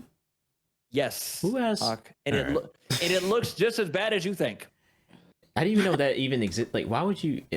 Oh, it exists. The Game Boy Advance version of Mortal Kombat exists. Do you want to know what it looks like? Not great. Yeah. Do you guys remember the iPad game? An Apple game when he was in the iPad? That was actually insane. The little Mortal Kombat like 10 game? He was like, you can fight in the screen of my iPad. I literally tried it, but it was like, It was the card system. Like a little. I remember playing the card system one. I did play that for 10. I love 10 so much. I got the damn game on my phone. That's crazy. I did not like that because like it was just. I didn't like it. It was the weirdest thing. Like why am I playing? Like you would play as someone in the clans, the Shirai Ryu or the Black Dragon or whoever you have, instead of like the actual characters. When on the console you could just have put the game in, select Scorpion, Sub-Zero, whoever you want to actually fight as. Like that was way better than that. So I don't know why they do card systems for mobile games anyway. Because I don't know the card system why it was there. It's a mobile phone game. You know how they are. There's nothing but cash grabs. I got as far as I wanted without spending any money and had my fun, and that was the end of it. Yeah, I wasn't gonna spend any actual money on that game on my phone. That's crazy. I think it unlocked Mime Johnny Cage, by the way, if you played it. That's another reason why I got it. Oh wow. Oh okay. Cool. Yeah, it had little incentives like that. Like you were able to unlock other skins if you played it. So I was just like, well, I do want some of these skins, so I'll play it for that. That makes sense. That's a good incentive. Are you still Team Android? I wish. I want to be, but unfortunately, the industry that I work in right now seems like everyone wants to use Apple, and in order to airdrop someone stuff is a lot easier compared to everything else. So I promise it's by force. My arm is being twisted till this day. I promise if I could go back to an Android, I would do it every single day. Listen, I just got my first Android Samsung phone, but not for personal. Amazing. It's going to be for work. Yep. But I'm going to still unbox it because I'm excited. But yeah, you should be. iPhone on my personal. iPhone. Congratulations, Julie. You broke the cycle. Get out of it and don't turn back. Get out. Get out and don't look back, please. All right, so Nighthawk, I guess to finish up, I want to know from you guys top 3 games you're looking forward to be launched in order of how do you want them, and top 3 games on the backlog that you're promising me now you gonna finish off. Ooh, that's good. That's good, Zoe. So, upcoming and backlog. Okay, well, upcoming, can it be like in the last week? Because there's a lot of games that came on the last week that's on my list. If they're top 3, go for it. Top 3? Okay. I got Hollow Knight Silksong. It's just came out, but I am for sure still in the process of playing that. Ninja Gaiden 4 comes out in October. And there's just so much. There's just so much in October. What's already out? That's like right there. Silent Hill F. Silent Hill F next week, September 26th. Oh, yeah. You know what? No, pull Hollow Knight Silksong is already out. Put Hades 2 in there. Whoop, there it is. Found it. Oh, there you go. Yeah. Found it. Those are the 3. Hollow Knight, or Hades 2, Silent Hill F, and Ninja Gaiden are the 3 for me that are coming out soon. Backlog wise. Because Hades 2, you like to play Hades in the Switch, so you're like referencing us in like my boon thing sitting right Switch. there. My boon thing sitting right there. My baby boon thing, Athena, sitting right there. All right. Always will. Backlog for me, top 3. You gotta commit. I know that's the scary part. I gotta commit to these. You gotta commit. I really want to beat Lies of P. That's the next Souls-like game that I really, really want to beat. So yes, Lies of P. Space Marines 2 was really fun. I got to play it with Protege and Spec the other day, maybe about 2 weeks ago. I love that game. I love the look of it. So Space Marines 2, let's add it to the backlog real quick. I think I can knock it out pretty fast. That's the reason why. And finally, where's my Switch? Finally, there's something on this Switch. You know what? I'm gonna admit it. No, I don't want to admit that. I don't want to admit that. Fine. Have some conflict. Final Fantasy X. I never beat it. You see? Ooh, okay. I didn't expect that one. Okay. I know no one does. Okay, I made it to the end. I made it to the final boss. I got distracted by the side quest, and I never went back and played it as on PS2. All right. You know that's fair. Because like some side quests be good. Because like I feel like Majora's Mask is like that. Like it's all about the side quests. We talked about that before, but the side quests. If a side quest is that good to where you keep like playing the game more because of that, that's fair. Yeah, that's the reason why. So I almost made it to the end of the game. I was right there. I ended up getting side quests distracted. Exactly. This man is a fraud. Shut up, Nat. Oh my goodness. Shut up, Nat. Good seeing you, Nat. All right, you ready, Hawk? What's yours? I think I'm ready. I think wasted enough time. I gave you enough time, I think. So yeah, my 3 are pretty good though. Because as you can see, I'm looking through like between the stuff I want to stream and the stuff I want to like just play on my own. So the stuff I know I'm gonna buy like within these next few months, because I know there's some 2026 stuff that I'm anticipating. But I'll just keep it at so for the upcoming ones, my top 3 is Mario Galaxy 2, because I finally get to play it again and own it. I'm definitely playing that. Probably off stream. Me and you both, bro. I'm gonna get lost in that damn game. I never finished it. I played the hell out of the first one. Yeah. Ooh, can't wait for the second one. Thank God. Cannot wait. I just set up my Wii U every time to do it. That's way too much work to set up a Wii U to play Mario Galaxy 2. I love Mario Galaxy. Oh. Yeah, you have to set up a whole since the Wii U, right? Or the Wii, really. I was using my Wii U to do it, but yes, it's been that long. Yeah, I gotta look at this. Because Wii U had emulator, the Wii emulated games on it. So exactly. Then that was the last time we were able to play it, and no one really bought a Wii U like that. So now that's on Switch. Oh, I never played this one actually. I might just. Galaxy 2 is. It's really fun. You're right. Yeah, you would really get it.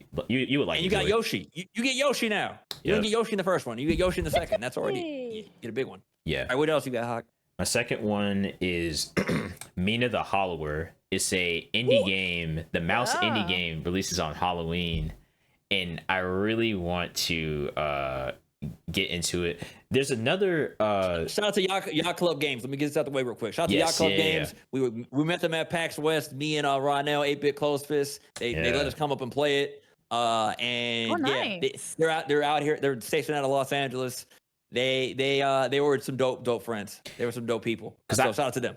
I love Shovel Knight and the Spectre of Torment DLC, so I really want to get back into that side. And there's another indie game on the backlog that's similar to that. But indie games are where it's at too. Facts. Kirby Air Riders is my third upcoming one that I know I'm gonna get like for sure when it comes out. Like that's one I'm gonna really focus on. I know they're gonna have a story mode, but like racing games are easy to like kind of get into on its own and not really. You don't have to like. Story mode is not really the big focus of it. You just want to have fun with like getting into the races and stuff. Top 3 backlog. Actually, commit. One more upcoming. I just want to mention. I don't know if I'm gonna get it, and it's kind of Absalom. The demo is out. Deem, you talked about it already. Like, the demo is out. I saw my friend Eric V. So you know Eric V. We met him at like DreamHack and stuff. Oh yeah, Eric. Mm-hmm. Yeah, he was playing it the other day. That's an original. It's an original game by who again? Who made it? It's original people by it's a Supermassive Games. I could be wrong with the name, but they made. What is it called? Pretty much Absalom. Absolum. I actually played the full demo and beat it on my YouTube channel. I loved it. It's a beat 'em up, and that's again, I'm a beat 'em up connoisseur, as I say. I love beat 'em ups. I don't think they get enough credit. I know they can get very repetitive, but if you find a way to do it properly, it feels like it's still missing something. And Absalom may have it. It may have finally figured that formula out because it's not easy. Right. Because they've done other like similar games that I like in an original version of this with a great art style. I do want to get into that one, but that's an honorable mention. Backlog 100%. Top 3, definitely Bomber Cyberpunk. That's coming back to stream and just something I want to chill out on. Hyper Light Drifter. Breaker came out earlier this year, and I've always wanted to play the original one because the sprite artwork on that one was good. And then one more backlog. Let me see if I can find one. It's so much. It's some of these games where they're like new to me and they haven't been on the backlog. Just so you know, I'm clicking on for Absalom and on Steam about the developers, and the developer is Guard Crush, which also made Streets of Rage 4. Yep, that's what it was. Yeah, I mean, Streets. Someone had a hand in Ninja Turtles Shredder's Revenge. Same thing with .emu as well. So this .emu company is the one that's like doing all these games, but I think they're the publisher, but they also have the developers. It's kind of that weird thing. Like .emu is like developing or publishing all these games, but there's a developer behind it that's making the games. Yeah. Wait, it's multiplayer, right? That game? I'm looking at the video right now. Absalom, it is. I think it's 2-player multiplayer. It's not 4 like other ones, which I think is a better idea. To be fair, sometimes 4 players gets insane on the screen for beat 'em ups, and you lose yourself in it. 2, I think, is a good space to it be like, because at the end of the game, this is another roguelike. This is where everyone knows if you lose in this game, you're gonna start over. You're going to start over. Okay. So you're gonna lose. That's part of the game. In order to get better. So, but I have played the demo and it was really, really well made. Beautiful. The fighting. It felt really, really flush. So I'm really excited to play Absalom. Thank you for adding that to my list as well. Yeah. Last one. I'll just go with DK Bonanza. I feel like I'm still actively on it, but it's like little like bits of like a little bit of progress here, a little bit of progress there. So I'm gonna try to beat that within the next few months, at least before some of the other big adventure games I want to play. Nice, and he's got actually a new DLC is coming out next month for DK Island, which I think should have already been in the game already, but it actually is already out, and I'm not really rushing to that. It's me either.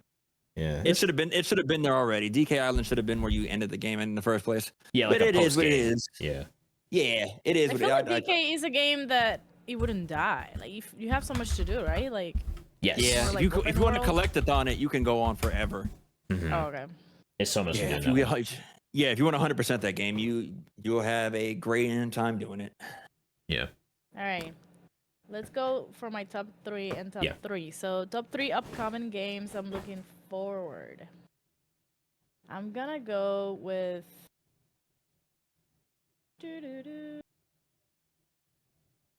I feel bad actually. My backlog is so big that I don't know if I'm looking forward to buy any games. I understand. Listen, you're just like, look, I haven't been able to play like the games I want to play already. So why would I look forward to anything else right now? I get it. Right. Honestly, well, okay. Let me just say Just Dance because I actually have put in my mind I never play a Just Dance game. So I Oh. think for the first time in my history of live gaming, I'm gonna buy Just Dance. Hey, Julie, before you do it, just look at the song list. Just for me Okay. personally, look at what song list you want to play because Yeah, that's a good point. Here's my If thing. it's You not gotta worth- double check. You gotta double check Aw. nowadays. If this was back in the day, I'd be like, you're gonna have a grand time. Nowadays, I'm like, hey, make sure you even recognize any of these songs now at all. Yeah. You know, Gotcha. so Now- make sure you check on that list before you do it. I'll stand Okay, I'll check that behind out. I'll stand behind Just Dance 3 if you want to start somewhere. But that's on the Wii, so Boom. it's like, yeah. Exactly. Oh, really? you'll- Should I just start then with like the old versions and then that way I'm In good? my opinion, yeah, because I do think I think they have a nice variety of songs, and like you do get a bit of nostalgia if you do play it now. Yeah. That's what I feel like. You should just look at every song list and figure out what's their best, which song list you remember. So, Yeah. Okay. Yeah. Okay, so I'll put that one. I have a feeling that because I'm a big FPS shooter, maybe Yep. Battlefield 6, but again, Okay, a lot of people okay. have tried it and they loved it, but it's because it's like a Call of Duty style game. So Yep. we'll see how that goes. okay, and that's a good one. then That's a good one. I don't know. I think I'm just gonna go with those, and I haven't played Borderlands, so I can count that one. That's a game you're going to jump back into. Another FPS, a little bit more fun on that side. There's not that many horror games other than Silent Hill, right? Silent Hill this year? F. Mhm. Yeah, that's That's about pretty it. much it. When it Yeah. comes to horror, and I know we're in like in the And that it game is should spooky be season. long, right? Or it's like a short game. What do It you should think be. it's gonna I'm guessing 25. Okay. So I wouldn't call it short per se, but I don't expect it to run on for too long. Okay, so Yeah. those are my top 3. I want to say Kirby, but I feel like Kirby is gonna be the game that I just buy it Mm. because why not? To Mhm. support. I get it. And to play with Nighthawk because he's the best on game in racing games. Hey, see me out burnout though, bro. Oh no, we can make that happen. Yeah, we can make that. Hey, Burnout take. see me out Burnout burnout Paradise? takedown real Listen, quick. Yeah, no, burnout I takedown, was- bro. I'm gonna take your ass off the field. I'll tell you that much. You can't race if you're flying in the air. Oh man. If I knock your ass off the damn road, Oh, you okay, can't that's win. gonna be fun. That's gonna be fun then. Yeah, Just that's- saying. Just saying. You can't race if you literally hit the pillar of a underneath the freeway. Burnout's so fun. They need to bring that back. Actually. Burnout's so fun, bro. Burnout's so fun. So yes, we got to do that, Hawk. Yeah. For sure. And then top 3 backlog. So I will definitely gonna go with Bioshock. I'm gonna Yeah. commit myself to finish it on stream. I think it's Yes. fun, and I also love that a lot of reactions on my stream is people like missing this game because they haven't seen it in so many years. Yeah. So I feel like Great I game. would love to do that on Oh. stream so people can get the feelings. Oh my god! The Big Daddy Big himself. Daddy! Yeah. Nice. So Most- I told you it's all back That is there. actually amazing. That is amazing. right. Right. So Bioshock, I'm gonna commit. Definitely, I think one of the games that I loved a lot and I haven't finished, Lost Crown, Prince of Persia. I think Oh, that yeah. game captivated me because you guys remember that I started on stream. Oh my Great god, game. Deem, this Great is game. the first game I'm playing on this style on stream. First time you guys are seeing me. I got so pissed at the big boss. You guys remember how I I remember this. finished Yeah. that boss? Oh my Yeah. god, I was like, controller out. Finally. Yes, I Um, remember that. It is a 2-day Metroidvania type of game as well. So it's in that Yes. space, in that realm of exploration and stuff like that. It's probably not gonna be as hard as the Silk Song stuff, but I did play like 2 hours of it. It's a great game. It's a great It great is game. so I liked good. it's so good. It is. I love So the I get that one. design. So I wanna finish that one. And then my third one, I will say I'm already on Zelda Breath of the Wild. Like I think I gotta finish it. I'm already in. Yeah. Mhm. You might as well. make You're already a in nap. it. Nice. Yep. All right. All right. So Well, there it is. Is that everything, Zuli? Anything else Yeah, to? definitely. no, I think that's good, yo. I think this was a great conversation about backlog and how much the backlog continues to backlog in life, not just in gaming. We brought gaming, sure, Yeah. but in every position in your life, you feel like you're always behind, at least a little bit in something. Yeah. There's always It'd be- something we have to get to. Give yourself some grace, though. As human beings, give yourself some grace, okay? 100%. You got to give yourself some grace. There's only 24 hours in the day. We can't get any more, unfortunately. So there's times where life is going to take priority, especially in the gaming space. Me personally, I have a lot of other projects and things I should be working on. That obviously is a financial thing compared to just as much as I want to make money gaming and everything. That's not everyone's thing's not doing that right now. It's just not the case. So I have to obviously take my time elsewhere when it comes to tech, when it comes to other projects. So I have to give myself some grace sometimes to know that I can't get to all these games. I feel like all of us need to give some grace. Whether you're a mother, whether you're, you know what I mean, whether you're going to school, whether there's other things that are going to take priority over being a gamer, you know? 100%. Mother, father, and anything else you got going. It's rough. I love that you say that. Definitely, I feel like I needed to hear that, Doom. I feel like you guys know me. I've been here for 5 years since I started streaming. Backlog is actually my streaming. Like I haven't been point. out here, and I've been facing life, and there's a lot of things you guys don't know that I've been battling. But I am going to say that in less than a month, I might get a new PC. So I might get back to it, slowly but surely. So that's my backlog of life. But definitely, like I said before, game the games that you love, guys. Like streaming is amazing, and yes, we love to support you guys on stream. I'm one of the persons that love to, watch you guys play. But if you like a game, just game it. Like take your Switch, go out for a ride, go outside, play some games. Enjoy those video games. My bad. Well, right now I forgot it died on me for once. Also, Nat, thank you for reminding me to say, shout out to Kalos Media. If you are going to be in streaming needs, if you do need a consultation about streaming, if you want to get into it, or honestly, you just want to talk about tech, tech support, help desk, whatever concept. I actually just digitized a whole man's DVD set from the 80s for this guy. He had it. Nice. He had some mini DVDs, or he had some Cool. tapes that he digitized, but he also wanted to turn it into actual files now.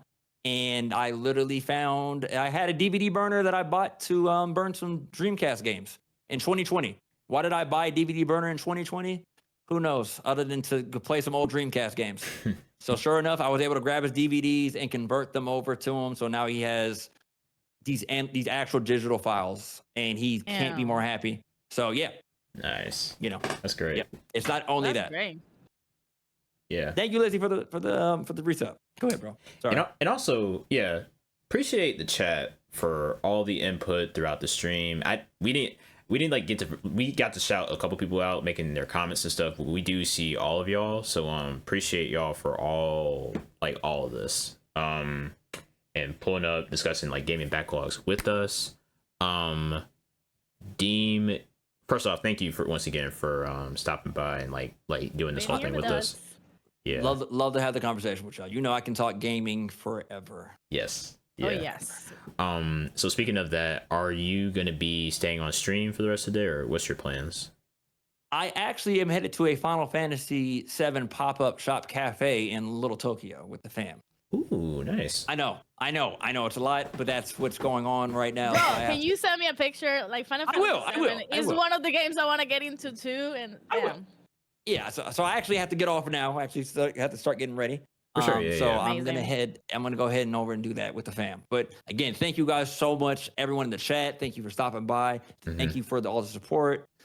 Thank you, Hawk. Thank you, Julie, for allowing me on to. Let me just get it right. Safe point. Yes.